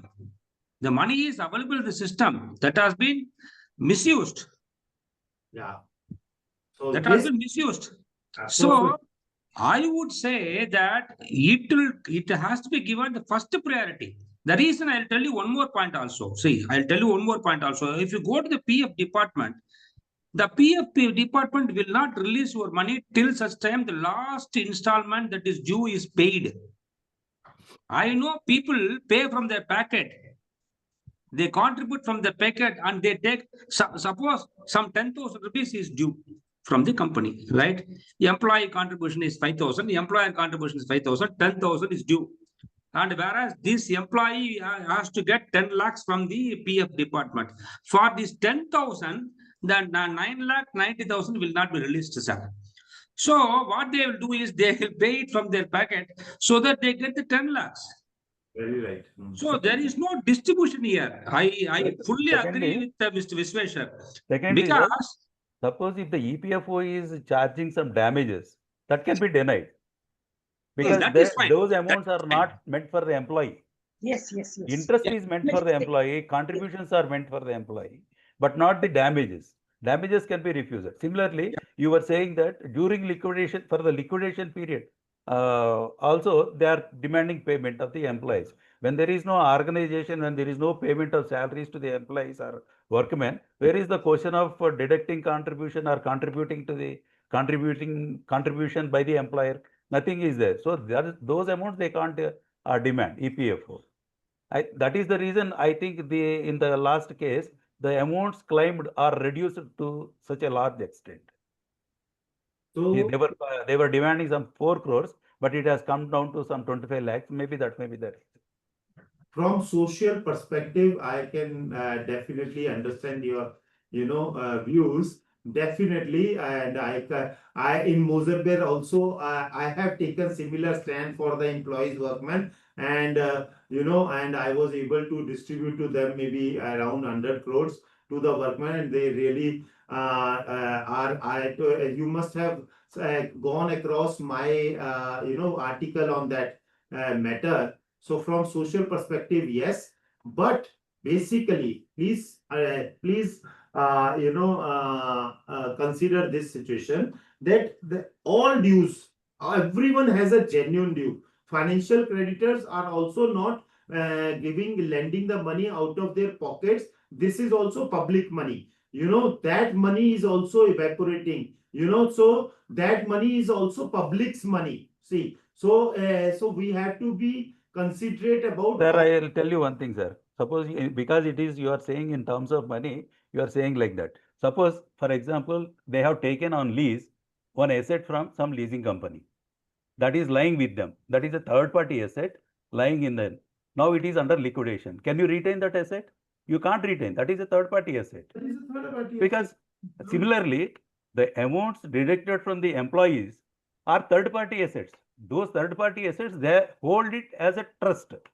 So not as a liability. Financial creditors, if they have lent some money, that is a third party amount. No. See, no, sir. See, there may be different views, but that is a business.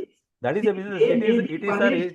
it is shown as asset in the financial company's assets, and it is shown as a liability in the balance sheet of the Why company. not TDS deducted? Why not GST collected being on the same footing? Then by that logic, the TDS deducted by them. I so say they have paid me salary. Yeah, but it is yet to be settled, sir. So, It but is deducted, it is yet to be settled. But that Whereas doesn't this is have not a, a- there is no question of settlement. It has to be paid to the employee That's only. paid. Yeah, so Mr. Visheshwar, that TDS deducted also is to the credit of the employee because for out of his salary some TDS has been deducted. By that logic, even the TDS deducted should have priority. Even the GST, collected and not deposited has. So for that there are clauses for prosecution. Sir, 1 minute, sir. Once the TDS is deducted, whose property is that, sir? Once the TDS is government's. Government. So there is no question of employee's role. Suppose salary is paid Yes. and TDS is deducted, it is a liability to the government. Whereas a PF, it is deducted from the employee, it is the asset of the employee, it has to go to employee. But it is see who is the sufferer here? The employee. Maybe sufferer is a Because corporate his- debtor, that he is a was- different. See, he was paid a lesser salary due to deduction of TDS. So even if it is a asset of department, but to the benefit of the employee, to the benefit of the employee. So in any case, I can understand your emotions, but practically speaking, these departments, EPFO departments. See, they are whatever doing this. judgment you have shown me so far on EPF, every judgment is correct, sir. And the one more thing I want to say, Section 238 has no role or no overruling on EPF. Very nice. Fine. Social perspective, I can understand. And I am taking your, views definitely in a good way, in a very positive way. But in any case, so some things need, because EPFO, what they are doing is basically the issue is if genuinely the demand, like I have said, they should give the employee details, workman dues, who are the beneficiaries. Even not doing that, they are just, raising abrupt demands. And like I told you, this 24 crores, they revised it to from 4 crore at the instance of maybe the promoter or maybe some other person. So from 4 crores, so this all disturbs the resolution processes. This Yes. definitely will hamper the prospects of resolution. So from that angle, for the success of our IBC, also Yeah. we have to, yeah. You are with me? Yeah, yes, sir. Yeah, right. So any other views? So this is for EPFO. Let's go further. So there are, definitely always for any matter, there are always two sides of the coin.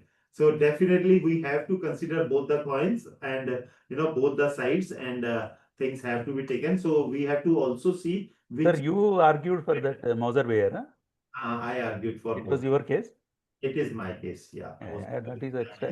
So Excellent. I am the liquidator there, not my advocate argued. Okay, sorry. I mean, So my advocate argued, but you are liquidator for that. the question was asked by me to the principal bench that what if there is a deficiency, and on this, and the same way, like you are saying, the principal judge, Mr. M. Kumar, was there. Actually, Then why actually not? that case I have pasted under at section 53. It has come as a facilitation in the IBBI. I have taken it out and pasted there only. The IP section 50. That's a good case. You are very nicely pro, socialism, and for the employees, workmen, very good for that thing is very good. Yeah, I take it in a very nice, positive sense. Thank you. So now Vidarbha. Yeah. So let us come to Vidarbha. So here, another disaster. So this you will definitely say, yeah. So here, NCLT, they say have a discretion to delve into much more than default. So NCLT can go beyond, they can adjudicate the matter beyond establishing default, which was actually innovative, and this Swiss Ribbons judgment, which had said that NCLT should only see if there is a default and that they need to admit it. But in Vidarbha judgment, what happened is that Axis Bank filed an application under Section 7 IBC seeking initiation of CRP against this Vidarbha Industries for default on payment of financial debt.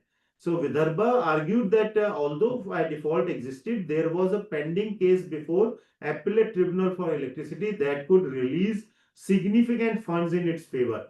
NCLT rejected Vidarbha's objection and admitted Axis Bank's application, and NCLT upheld the same. Now it came before Supreme Court. Here, so core issue was that whether NCLT, while considering Section 7 application, has the discretion to admit or reject the application even if there is a default, but on this ground that there may be some recovery. And now see what happened. Section 7 भी दिखा दो, हाँ दिखा दो, हाँ, use of words may. So one word may, it has been used in the law. So Section 7 says a financial creditor may either so and so initiating so and so that provided that the adjudicating authority shall within 14 days of the receipt of the application under subsection 2 ascertain the existence of a default from the records of information utility or on the basis of other evidence furnished by the FC under subsection 3. So shall ascertain the existence. This is one thing. So where next it comes. So इसके आगे ये भी है proviso, provided that if adjudicating authority has not ascertained the existence of default and passed an order under subsection 5 within such time, it shall record its reason in writing for the same. So, so if they have not passed an order within this time of 14 days, then they have to record the reasons. So here they say where the adjudicating official authority is satisfied that a default has occurred and the application is complete and there is no disciplinary proceedings against the proposed RP, it may by order admit such application. So it is may, or default has not occurred or application under subsection 2 is incomplete or any disciplinary proceeding is pending, it may reject. So let us read only this much. Now let us go to the main case. So this is the actual provision. So here Supreme Court says may in section 7.5a grants discretion. That the court held that the use of the word may indicates that NCLT has discretion to either admit or reject.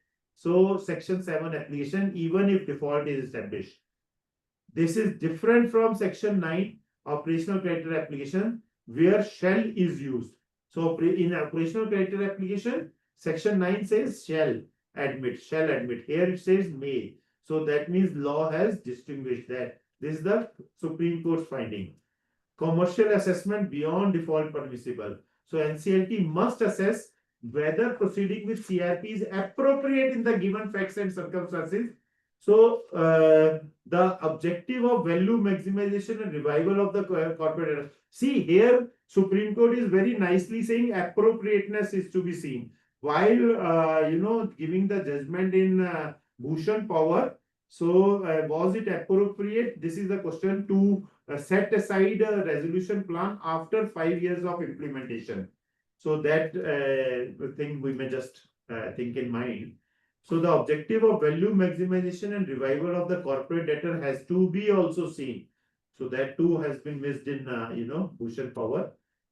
In this case, the court found Vidarbha's pending regulatory claim before Appellate Authority Tribunal for Electricity relevant for consideration. Legal provisions which have been considered is that adjudicating authority shall, if satisfied that a default has occurred, may by order admit such application. This is that. So section 238 of IBC has an overriding effect. These are the legal provisions. Para 89 here, these have been used, where it says that adjudicating authority has simply brushed aside the case of Vidarbha, that an amount of 1730 crore was realizable by the appellant in terms of the order passed by APTL in favor of the appellant, with the cursory observation that disputes, if any, between appellant and the recipient of the electricity or between the appellant and the Electricity Regulatory Commission were inconsequential. Para 90 says, we are clearly of the view that NCLT and also NCLAT fell in error in holding that once it was found that debt existed and the corporate debtor was in default in payment of the debt, there would be no option to NCLT but to admit the petition under Section 7. आगे चलो. So basically, in this way, even all my mostly cases like Lenco, I have handling, okay, there it is personal insolvency, but in GVK, there are claims of more than 3,000 crores which have been filed against the electricity department for not providing gas against the government, I can say. So these kinds of things in, I think, almost all the power matters, you will find any such kind of claims. In NHAI matters, road projects, you may find the claims against NHAI in all the matters. So I that think way, this is being applied to almost all Section 7 cases and lying pending for months and years also. that's what I'm saying. Yeah. So that way, though, the entire purpose will be defeated. So Supreme Court says, One Supreme thing Court is, sir, in the same judgment, Supreme Court has alerted the AIS also, it should not be used as an arbitrarily or capriciously. still Unfortunately, that sentence is not considered by the not NCLT. considered. They will only, conveniently find out what all is there to their benefit or for justifying their errors or for justifying their delays. So they will use that much portion and not the other parts. In this case, there is a chance for a survival of the company because some funds were lying with some transmission company or something. So there are chances of solvency. That's why it should have been taken a discretionary. It has been to be considered as a discretionary. But unfortunately, they are applying to all cases. To all the cases. So these things happen, they take out one line out of some Supreme Court judgment and say that Supreme Court has held so and so, and just to fit in that matter, to eradicate their errors or their defaults or delays, and they'll apply this and not read it in full. Like you are saying, rightly saying that maybe case to case, sometimes it happens. Definitely, you are right that some matter may be like that need consideration is required. It could have survived. So, but it should not be applied, misuse. What happens is our legal system is like that. So things, are molded the way as per convenience. So they use things for their purpose, and lawyers are fit and most efficient in doing that. So they very nicely they can use these kind of quotes from any kind of judgments and all, and mold their matter in their favor. So the entire IBC may fail due to these kinds of judgments and all these kinds of discretionary options given. So why IBC was brought in?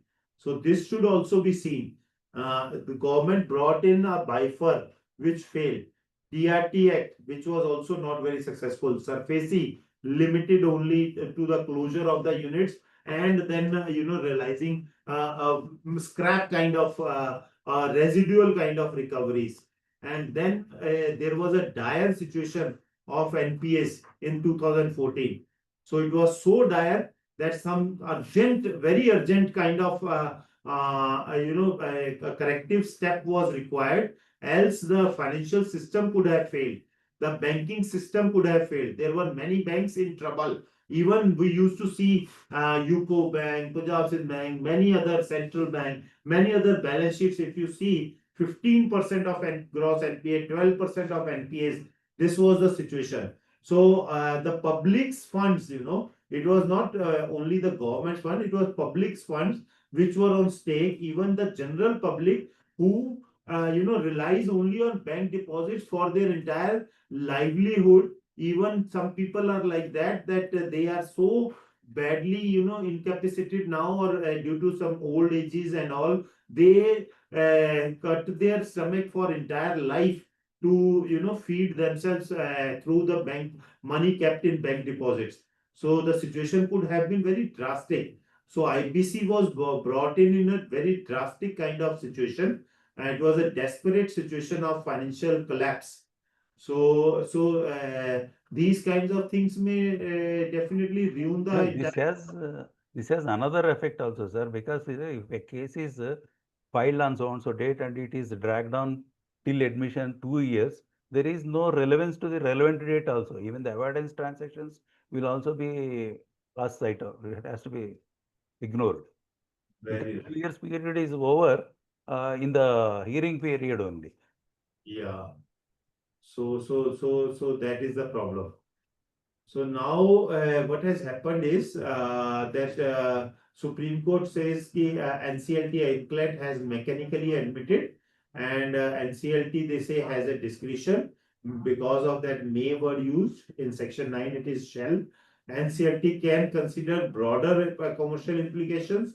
Impact is that though must not be mechanical requires application, but the impact we have seen that the admission even itself is now taking such a long time that NCLTs are going into all kinds of questions and settlements. NCLT has become more of a settlement forum for at least operational creditor matters. Generally, what is going on is, sir, I will settle. It is a recovery forum now, more of a recovery forum that creditors are coming in for pushing the recovery. They take it as a very good mechanism that wherein the person will be frightened and he will come forward and pay whatever. In one of the case, so see how people take benefit of this. One of case where the entry system, that against the check payment, cash is taken and all. So the person misutilized to the effect he was into entry kind of this thing. So I heard this case from somebody that he was into entry, giving entries and all, white, converting white into cash and all. So he used to, give white check payments and take cash and plus some charges, etc. And that person claimed from these so many big companies that amount which was actually not due. It was just a kind of an adjustment, and he so he is now using this IBC and bringing them to this kind of bringing them to knees for making entering into some settlements. So these kinds of people are also there. So which take use this forum as a recovery of even undue monies and all. So these things also happen. आगे चलो. The financial creditors, हाँ. financial creditor referring the case itself, there is a delay. Yeah, that is the basic problem. That See, by the time they make up their mind to refer the case to the NCLT, 50% is over. You will not find anything there, right? Then NCLT is taking little longer time, as you told rightly. Yeah. So another almost if you in my opinion, the family doctor for any corporate debtor is only the banker. Right. Okay. He can diagnose sickness very quickly than anyone else, including the managing director. The moment he identifies the sickness, marking NPA, making a provision and all mechanics. Right, that is a mechanics. That's a different mechanics. Okay, marking him as an NPA and making a provision. Have you made a provision? All those things are different part. What is the controls you have put in place to see that nothing goes out of the organization without their knowledge? Very right. See, in 90s, I used to conduct bank audits. Like you are rightly saying, the bankers being a family doctor, I used to do concurrent audits for the banks, So in that period, even when I was seeing the packing credit account, I see that, what this person is doing, he is using using that packing credit for making payment of some some kind of post shipment dues and all that, and vice versa also. There were certain signals which a banker can catch immediately. You know, Very easily, very easily. very easily he can catch, and he can come to know if the stock position, he sees that statements are coming late, or even he can go and see the stocks himself. He will come to know, and from the dealings, when the checks get bounced, or one or two checks, even he can understand very easily. You are rightly saying that he can catch the that the position of the company is going a little haywire. He can take the action immediate at that time, and that should be the point of time. Even if there is one default, that default should trigger insolvency. Then the matters would be resolved more better way, and for that only this law was brought in. That's why a time period of 14 days was fixed. That was the intent, basically. Doesn't happen, no? Such a problem. Yeah, that's the problem. That's the issue, sir. That's the way. So in this, we may say that this judgment has oversighted even the innovative, which was the basic judgment of Supreme Court, establishing the appropriateness of this law, or the laws legality was upheld in this judgment. And here in innovative, they say the Supreme Court itself has said that the scheme of Section 7 stands in contrast with Section 8, where an operational creditor is on occurrence of a default to first deliver a demand notice of the unpaid so and so debt, and two within 10 days of the receipt bring to the notice the existence of a dispute, etc. The moment there is existence of dispute operational. On the other hand, in case of corporate debtor who commits a default of financial debt, the AA has merely to see the records of the information utility or other evidence produced by the FC to satisfy that a default has occurred. It is of no matter that the debt is disputed so long as the debt is due, and that is payable unless interdicted by some law, or has not yet become due in the sense that it is payable at some future date. It is only when this is proved to the satisfaction of adjudicating authority that the AA may reject an application, and not otherwise. So Supreme Court itself in its judgment has said that you have just to see that if there is a default.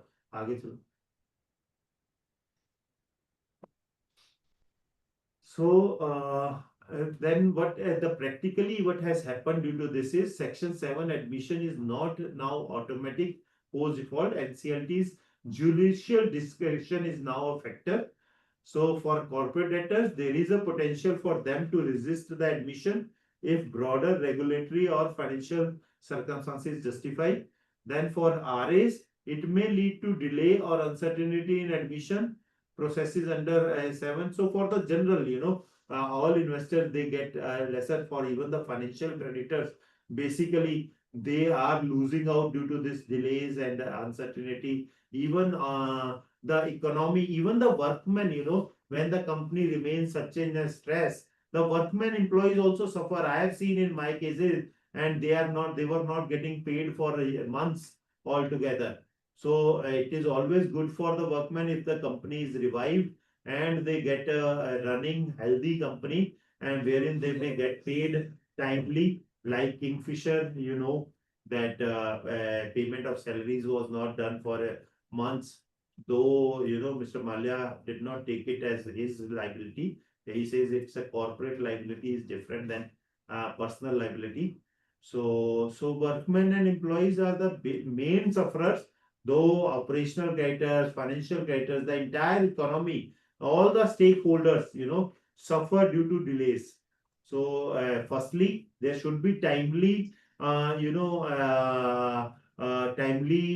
initiation of the process, and then more so timely admission.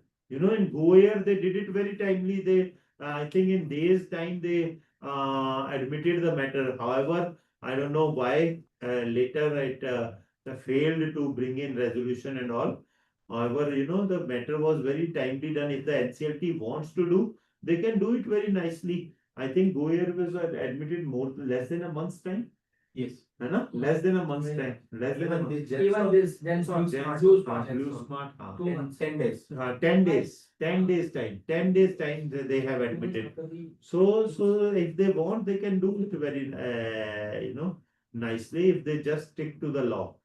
So that is the real In purpose. of it. 2017 ending, it used to get admitted within 2 months. So now these Vidarbha kind of judgments, so it has clarified that application is not a mechanism. The Supreme Court has introduced a layer of discretion intended to prevent misuse of insolvency proceedings when default is technically or temporary and does not indicate genuine financial distress. So genuinity of financial distress is to be seen. So our suggestion is that may shall be replaced with shall in section 7, and adjudicating authority shall, if satisfied that a default has occurred, may by order. So it should be shall by order admit such application. So which may make a difference and override this kind of. Sir, if you go to the previous slide, I'm sorry, the previous slide, the previous one, does not indicate genuine financial distress. When default is technical, temporary, does not indicate genuine financial distress. So this is How to identify all these things?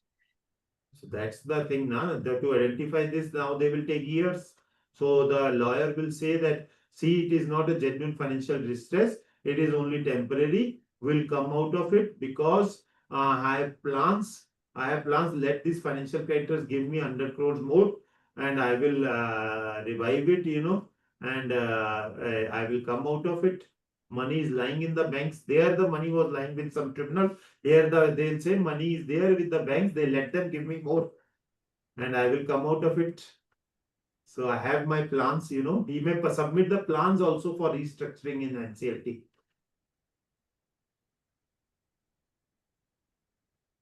Very tricky. So that is the thing, Sir, in So this particular case, they represented that some 1,700 crores they are expecting shortly. Yeah. So in such circumstances, they have given as a peculiar, as a different circumstances. It's not I have- applicable for. I have entered a very good matter of GVK, power plant. So GVK power there was a claim of 3,000 crores. Thankfully, the promoter did not take this, as an excuse not to getting admitted. Else, I would have lost a very nice matter. So I'm grateful. I think Vidarbha came later than that. Maybe. Sometimes they may be allowing it intentionally, corporate debtors. So they will definitely do that. What is the restraint or anybody claiming anything from anyone? If you want to file a claim, you are not restricted. You can file to any extent. You can file a claim. There are forums where you don't need to pay court fees for filing a claim. Like CERC, here in electricity, there is a Central Electricity Regulatory Commission. So you don't need to pay a huge stamp duty, though there are the small in 3,000 crore. We have paid only 3 lakhs. 2 or 3 lakhs is the stamp duty which we paid for that. So that also because promoter, they have filed the claim but not paid stamp duty. That's why the matter was not being taken up. So we as an RP, myself, I paid up that deficiency of the stamp duty, court fees. I should say court fees basically. So court fees was paid so that the matter can be taken up. So claim can be filed even with deficient claim without the court fees. They'll say, okay, there is a claim, though deficiency is there, court fees I'll pay in times to come. So there is a claim of any, so anybody can file any amount of claim and no matter will be admitted at all. So this gives a leverage of such kind to NCLT and to the corporate debtor to keep the matters lingering for years. So this will become another civil court like of situation. So not a special law to bring out, the corporates from the financial distress. So basically this the courts do not sometimes consider while giving judgments.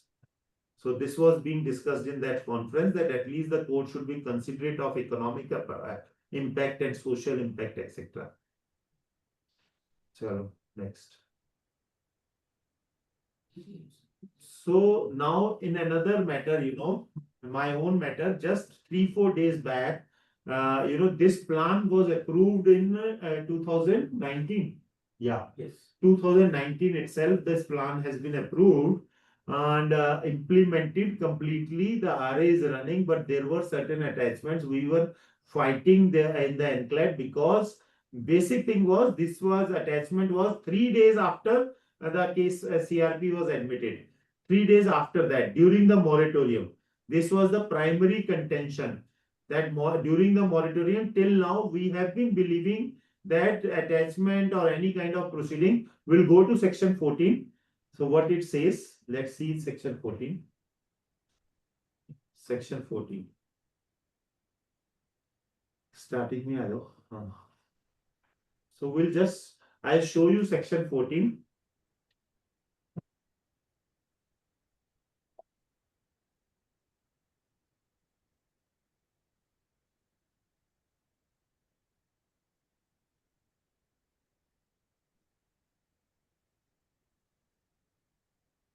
Section 14 says, subject to provisions of subsection 2 and 3 on the ICD, the adjudicating authority shall by order declare moratorium for prohibiting all of the following: the institution of suits or continuation of pending suits or proceedings against the corporate debtor, including execution of any judgment, decree or order in any court of law, tribunal, arbitration or any other authority. See, transferring, encumbering, alienating or disposing of the corporate debtor or any of its assets or legal right or beneficial interest. So clear cut, not even alienate. Any action to foreclose, recover or enforce security interest of the action so and so under surfacing. Recovery of any property by an owner or lessor where the possession property is occupied or under. So basically the intent, if we see the intent behind this, is that so the corporate debtor should be given a cooling period and there should not be any proceedings so that a well thought resolution process may be carried out where there are no disturbance as such of somebody coming in and disturbing some assets. So there should be a very appropriate considerate environment that the RP, the resolution professional, sees the asset, the business, and he puts it by, he showcase those kinds of things to the investor, and the investor take a decision based on the current, assets and etc.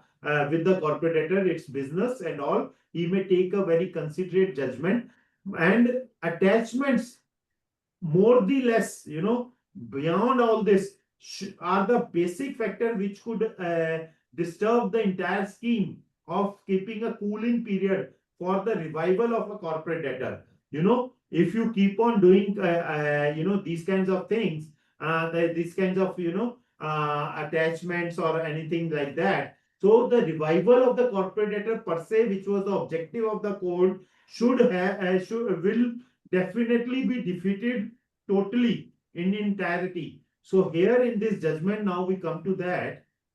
So this entire scheme has been overruled by NCLAT, saying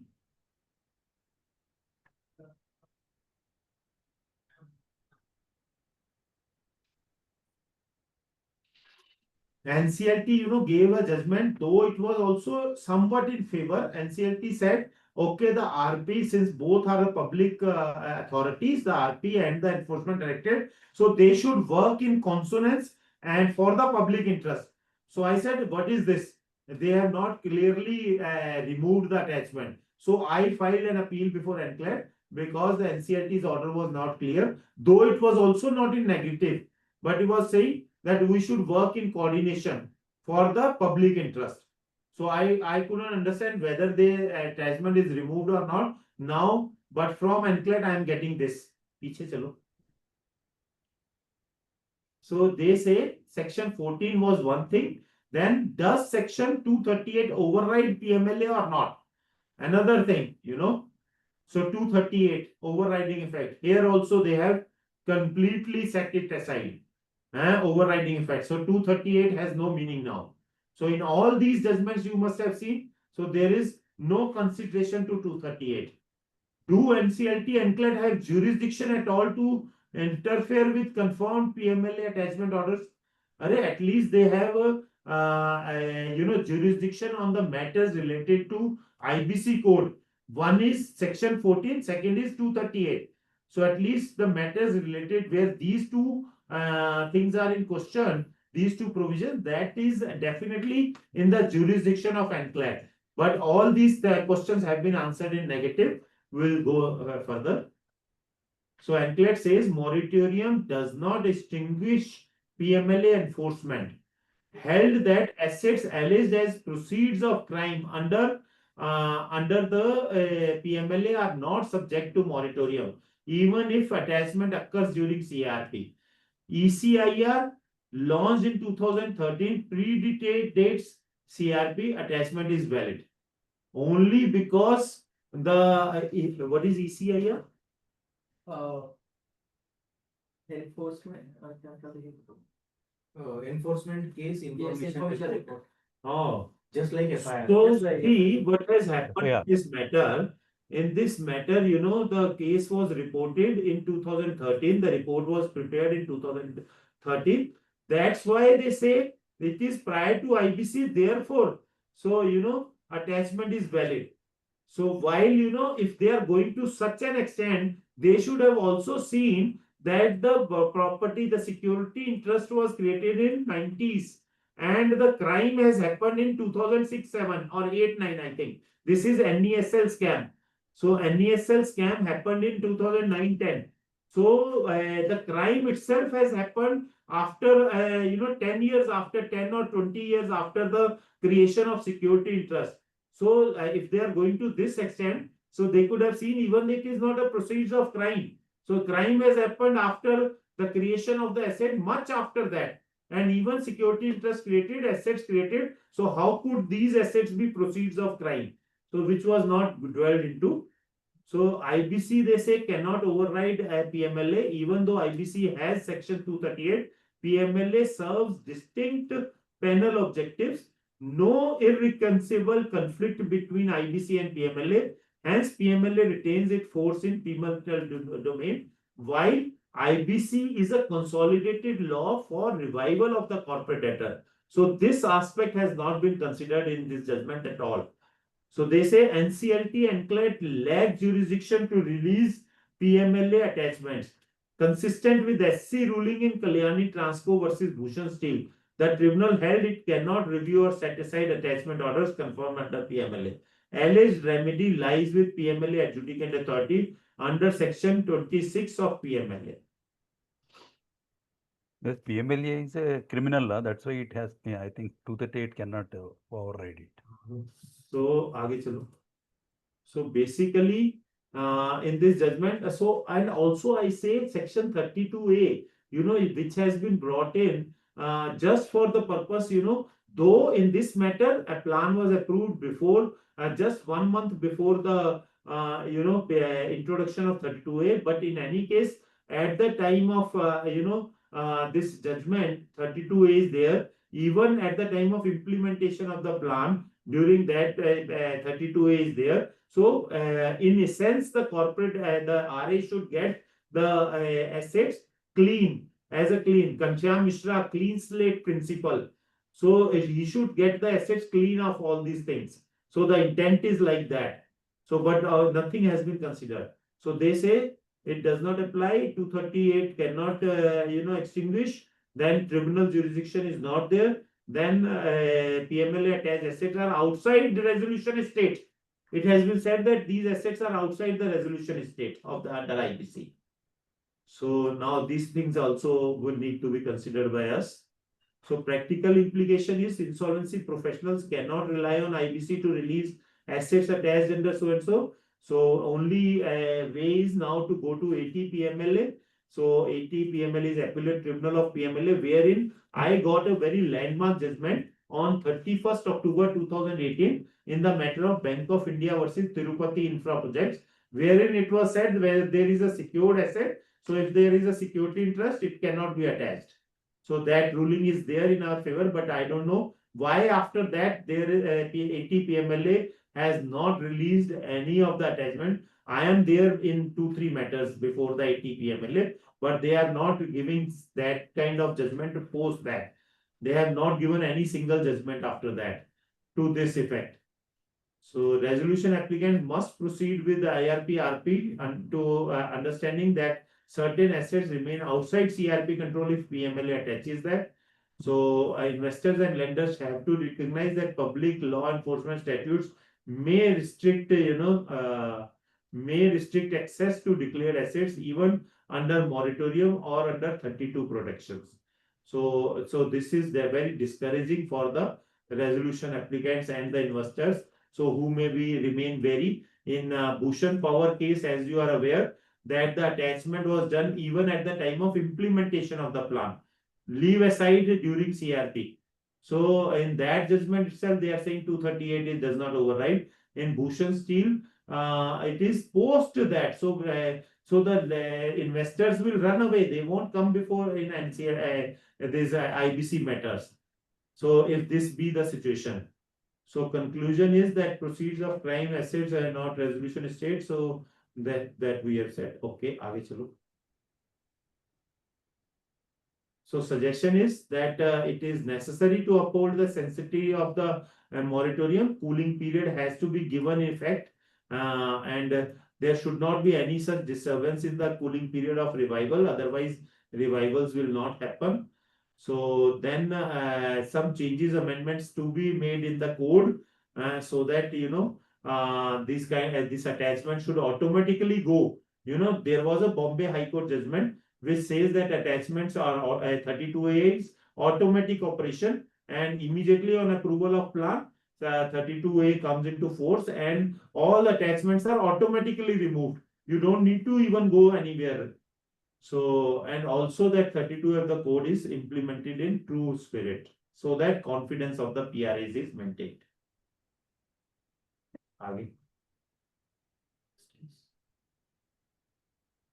So now we come to NSEL. So where NPID attachment, similarly, there was a NSEL faced a payment default of 5,600 crores. As I have told you, same my Dunar matter.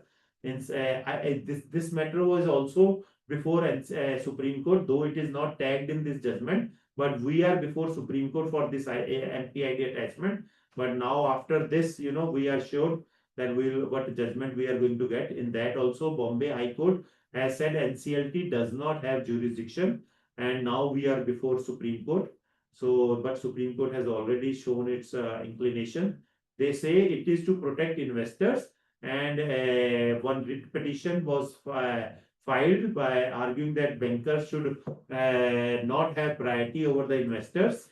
Okay. NSEL filed this writ petition. So Supreme Court says it has addressed these issues, that whether secured creditors have priority over properties attached under NPID, and because in Dunar NPID attachment is also there apart from PMLA attachment. So whether properties attached under NPID can be used for execution of decrees against judgment debtors in view of moratorium.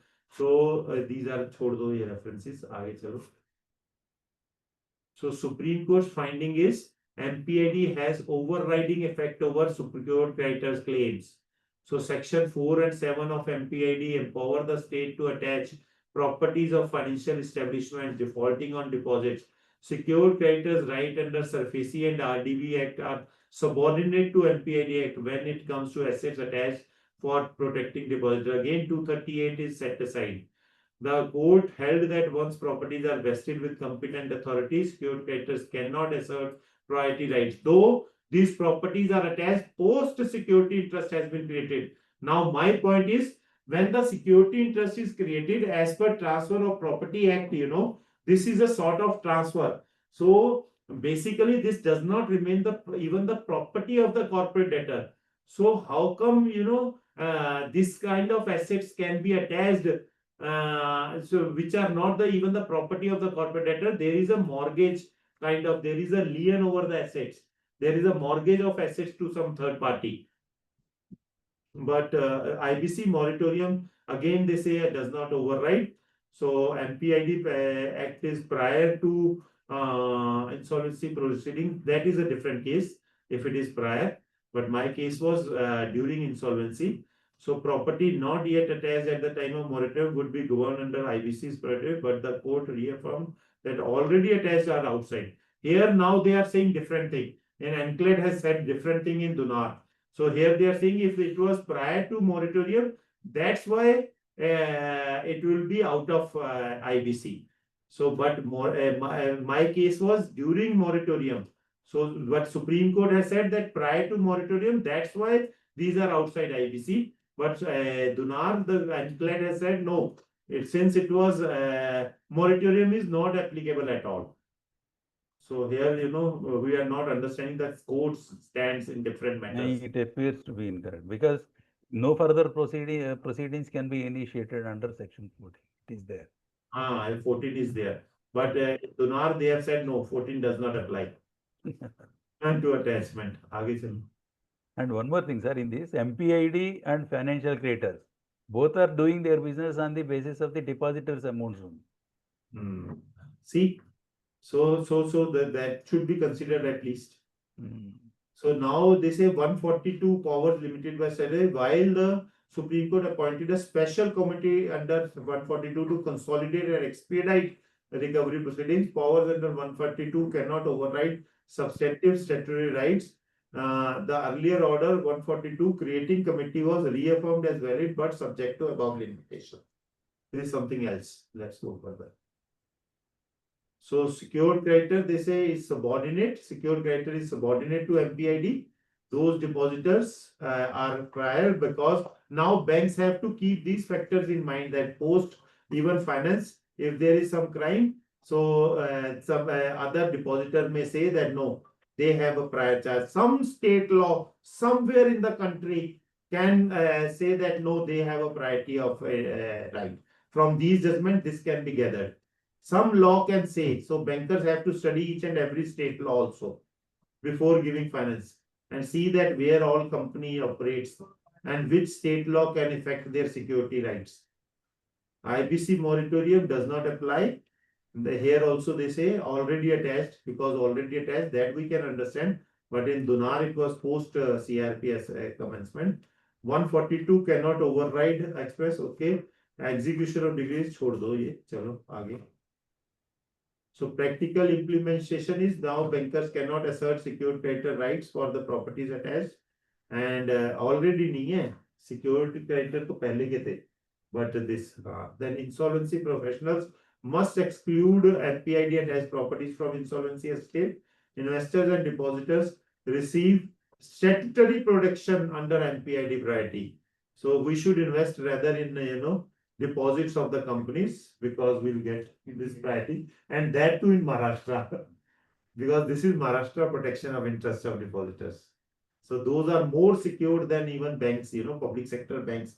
So rather, instead of FDRs, we should invest in deposits of companies in Maharashtra because banks can fall, but not the companies' deposits. MPID is there to protect. आगे चलो.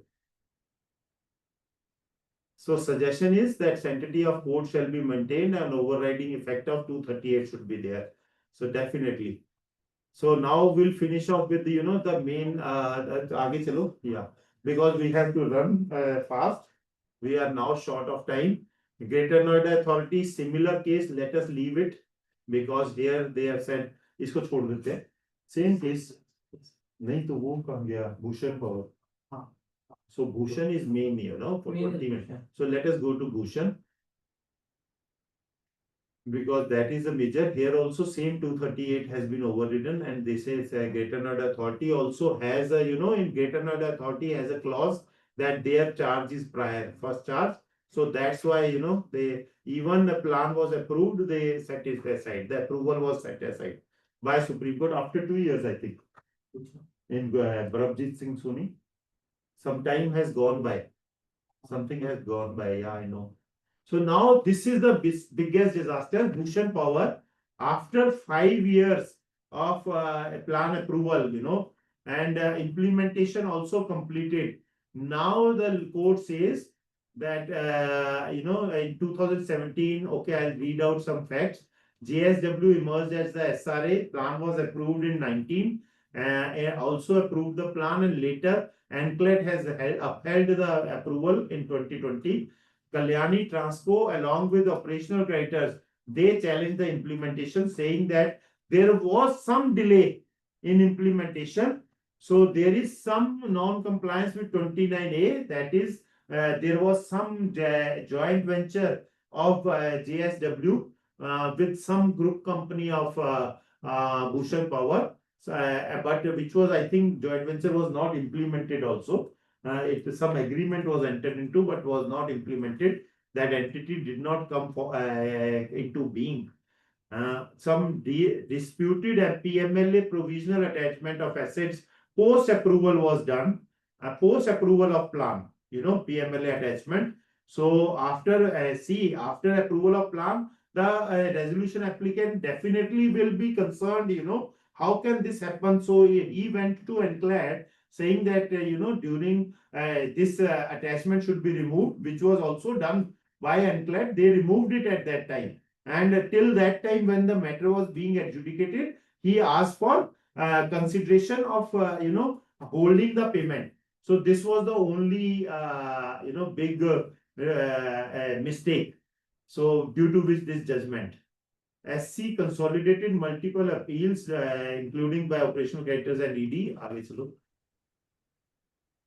Now, key issues was whether failure to comply with statutory timelines, including CRP period, invalidates the resolution process, whether resolution applicant's eligibility 29A was properly satisfied in compliance with formats, all technical things, whether SC should uphold ED's PMLA attachment over CD's assets, because Anclet has removed those attachments.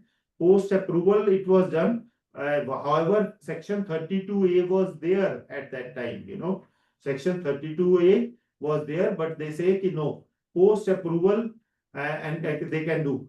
So, matlab, you say 32A says ki, with the approval of plan, the attachments go. And now they say, okay, fine. And they go, we'll bring it back. We'll bring back the attachments after, approval. So let it go once, we'll bring it back. This is the meaning of this, judgment. So whether delays in plan implementation and withheld payments vitiate the plan finality. So they say strict compliance doctrine held that strict adherence to statutory timelines, including CRP limits, is mandatory. So the RP could not, complete the CRP in time. Therefore, also it can be a reason for setting aside the approval of the plan. Circumventing them undermines IBC's objective of time-bound resolution. 29A and non-compliance by RP emphasize that RP must obtain and verify eligibility affidavits under regulation. Affidavits were there. So though RP failed to certify, this non-compliance is not a procedural but a fundamental error in rendering approval invalid. So there was a technical thing, but this JSW is not at all connected with the, they are not from the promoter's entity. If we see 29A's intent, that was that promoter shall not take it back, promoter shall not be able to take back the corporate debtor. This is the intent. So if there is some technical thing, some joint venture was there. So this thing, it should not be, these kinds of factors can be ignored. Like in one of the matters we were seeing that, so court is saying that you have to see the commercial viability also, you have to see the reasonableness and all those things, So fundamental things, some things were to be seen. So due to such compliance, a very minimal, very technical kind of thing, that there was some agreement sometime entered which was not even implemented, so should not be brought in. Now at least the consideration should be given to economic impact and the time which had passed and all those things. So much of workers, employees also suffering due to such decision. Plan rejection, SC found, and liquidation. SC found material violations in RP's conduct, COC oversight, and NCLT's assessment, resulted in outright rejection of JSW's plan and direct. See, These three people are not at all JSW. These are not RAs, but who suffered RA? That he has to, his company is now brought under liquidation. And he has to be returned the amount, but what about the amount he has spent on revival? So who will refund that amount?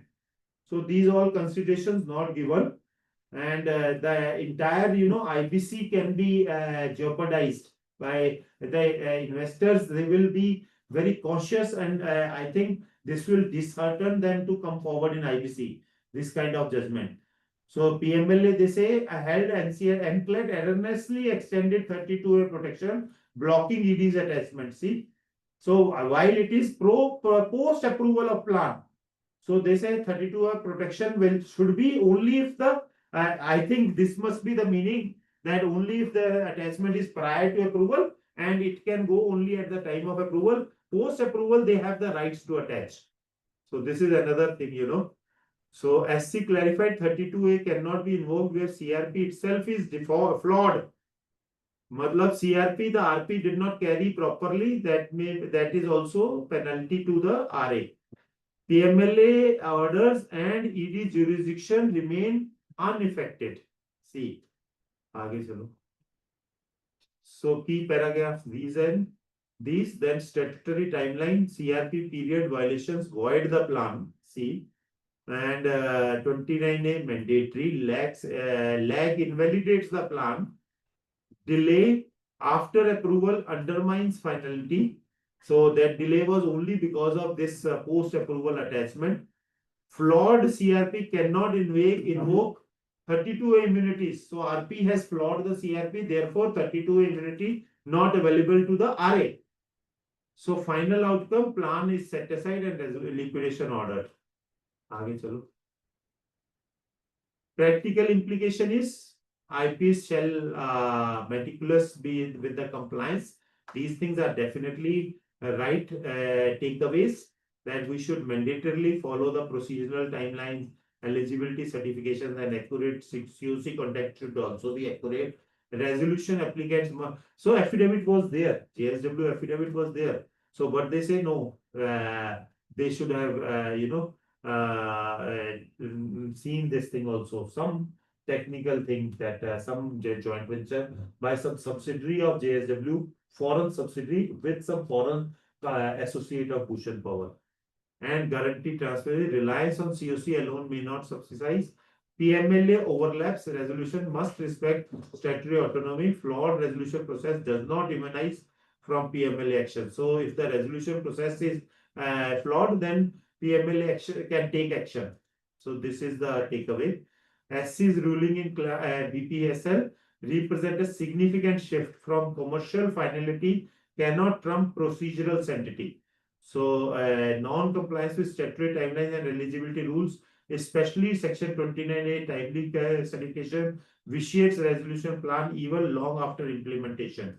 The judgment reasserts strict statutory discipline, not just COC, underpins the integrity of insolvency regime in India. Okay. Suggestions is CRP is time bound. It is also litigation involved during the are also made time bound. Litigation should be timely resolved, not 5 years after. The recent judgment of Supreme Court rejecting the plan in the matter after 5 years of approval has led to a fear amongst the prospective RAs and also financial creditors. Also, basically the commercial wisdom of COC, that all is gone. And there are many questions out of this. So this is the biggest issue before in IBC right now. So I like to know from the participants if they have any views. So many issues complicated. This judgment has made so many issues complicated. I think even the accounting aspect also, they have introduced their own funds, and it is a running concern, and they must have acquired some more assets also. I think it is, this demerger will be more difficult for it. Demerger and liquidation at this stage, so many workmen, so Yeah. many things, the RAs, the investors confident. Yeah, it will be the toughest task, toughest assignment for the prospective liquidator if it is not reviewed properly.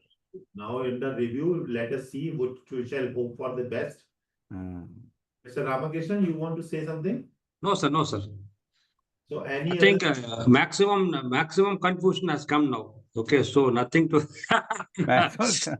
what is to be taken, what is not to be taken. So Sir, you will overall, be sharing this PowerPoint. You have gathered so many good cases which are relevant to certain aspects. I'll share it with the IPA. Yeah. Yeah, that is the usual route. I'll But I think we need to get yesterday's also, no? Yesterday's and today. Yesterday is also Both we these, have to get it right. yesterday and today also, both the classes are Both the classes we have to get it. good job, Yes, sir. Very right. good job for us. I'll share it with Anjali. Yeah, so you can take from the IPA.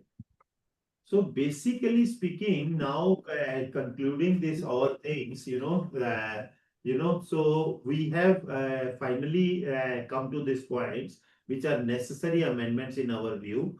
We say that that waterfall mechanism that needs to be clarified, priority of the dues of say, government and all has to be, if the things are clear, then okay, fine, we know that this is clear. So even the creditors, while financing, they would be clear that what will happen later on. So these things are now coming in. These were not expected by the creditors also, the financial creditors, the investors. So these things, if these are clear, fine, let it be this be the case. Now the creditors will finance that way. Now considering all these factors, even the investors will think before offering. So earlier they were offering 25% of the value. Now they will offer 5%. So fine. So they will offer the 5% of the fair value now. So these things, because they know that this can happen. So if they are getting it in 5%, they'll take a chance like a lottery ticket. So now the IBC assets will be like a lottery ticket. So it may go good way also. So lottery ticket, how much a person can spend? Maybe 0.1% of the expected reward. That is the maximum which you can spend. Though in this matter, maybe they will come up to 5% because there is concretely something in hand. So maybe they'll say, okay, fine, at least we'll be able to use this asset for some time, till the time Supreme Court orders something. And the time given to RP is very short. The moment we take charge of the corporate debtor, we will go to ascertain whether this asset is under PMLA or not under PMLA, whether it is as per the balance sheet. Where is the time for similar these claims from state governments and all these things? Unless we go through those acts, we will not be aware that those acts are applicable or whether that is under the subservient to the section 238 or 238 overrides that section, we don't know. So basically 238, the main point is 238, they needs to clarify that this 238, what all laws, what kind of provisions it can override. They need to bring clarity to this by way of, some kind of explanation or some kind of thing, they need to clarify that what all 32, this 130, 238 will override, what all will be the position of state laws, what all will be the, so that is the basic provision. Then section 14 moratorium, they need to clarify that.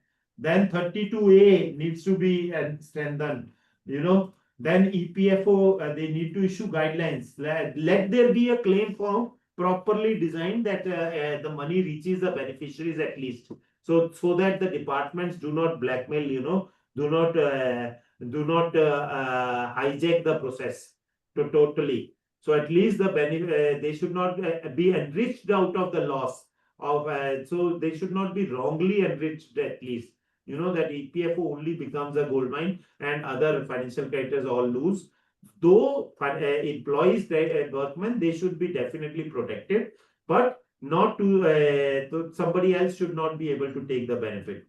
Then delay in adjudication of pending litigations. So adequate measures should be taken for that. Said that judgment should come timely and not 5 years after, So then, section 14 moratorium and all those things are definitely there. And assessments, basically assessments during the this thing. So there should be proper guidelines about the assessments, because most of the times they start issuing notices for assessments and all. So there should be proper guidelines that okay, moratorium should will include. There are conflicting judgments. Secure priority of charges is also required to be established. Distribution should be very clearly, Right. explained that how that amounts are to be distributed. Again.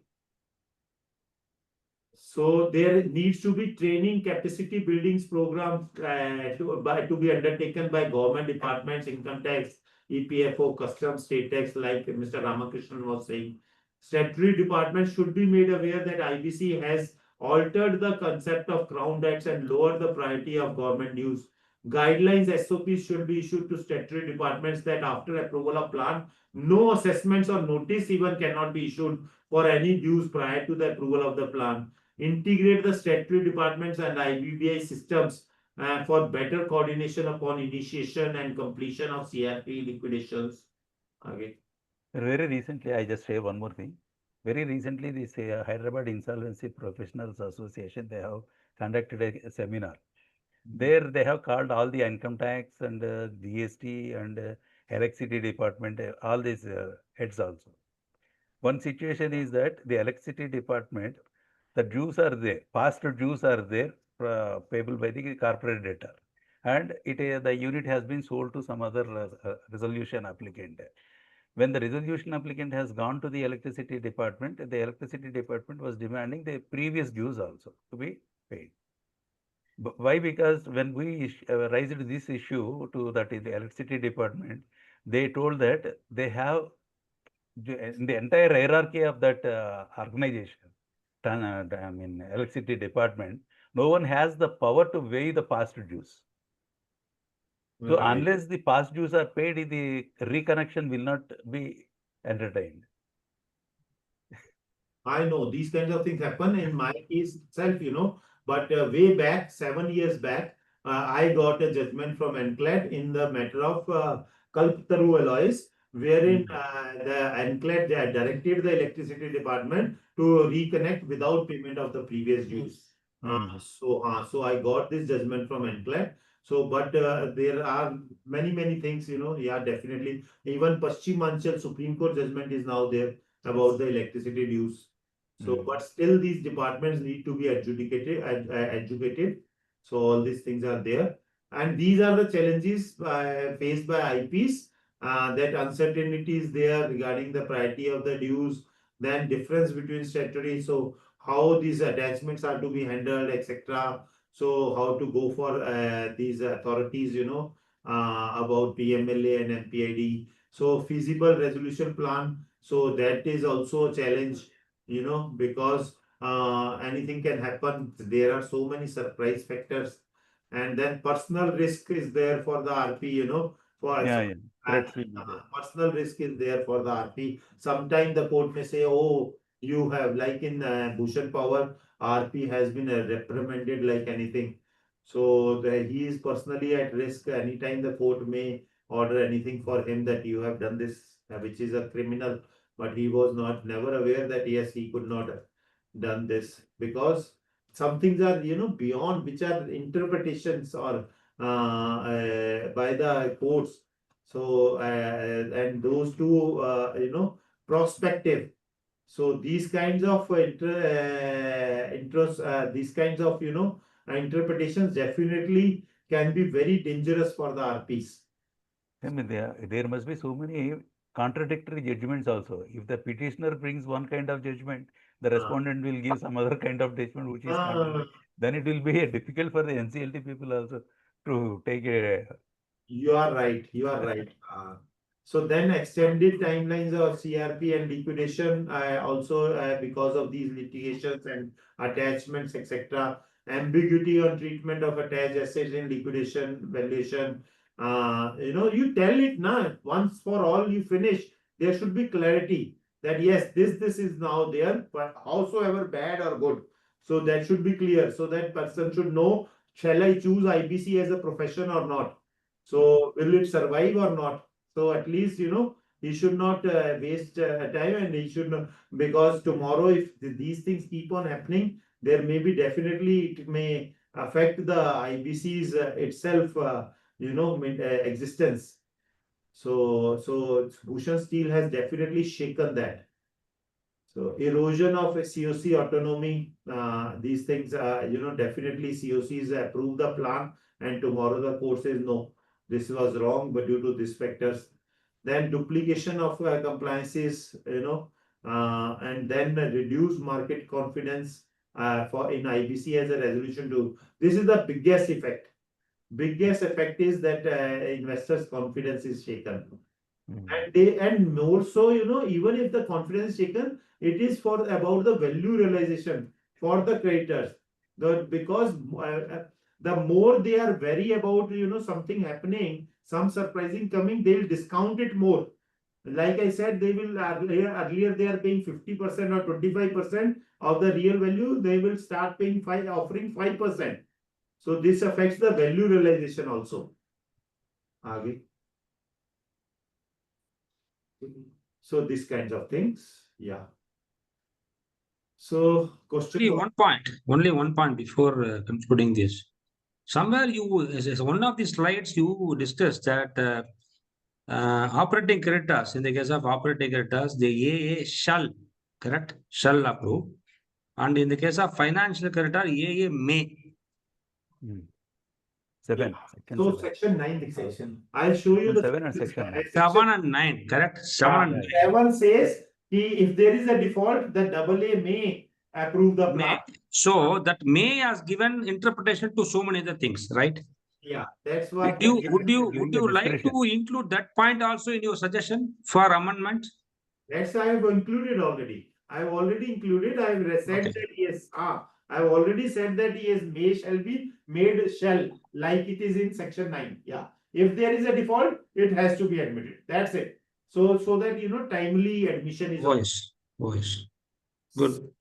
Fine. I think I was able to bring in certain issues and to this audience, and we Not certain, sir. It is very good issues you have brought in. Lot of issues.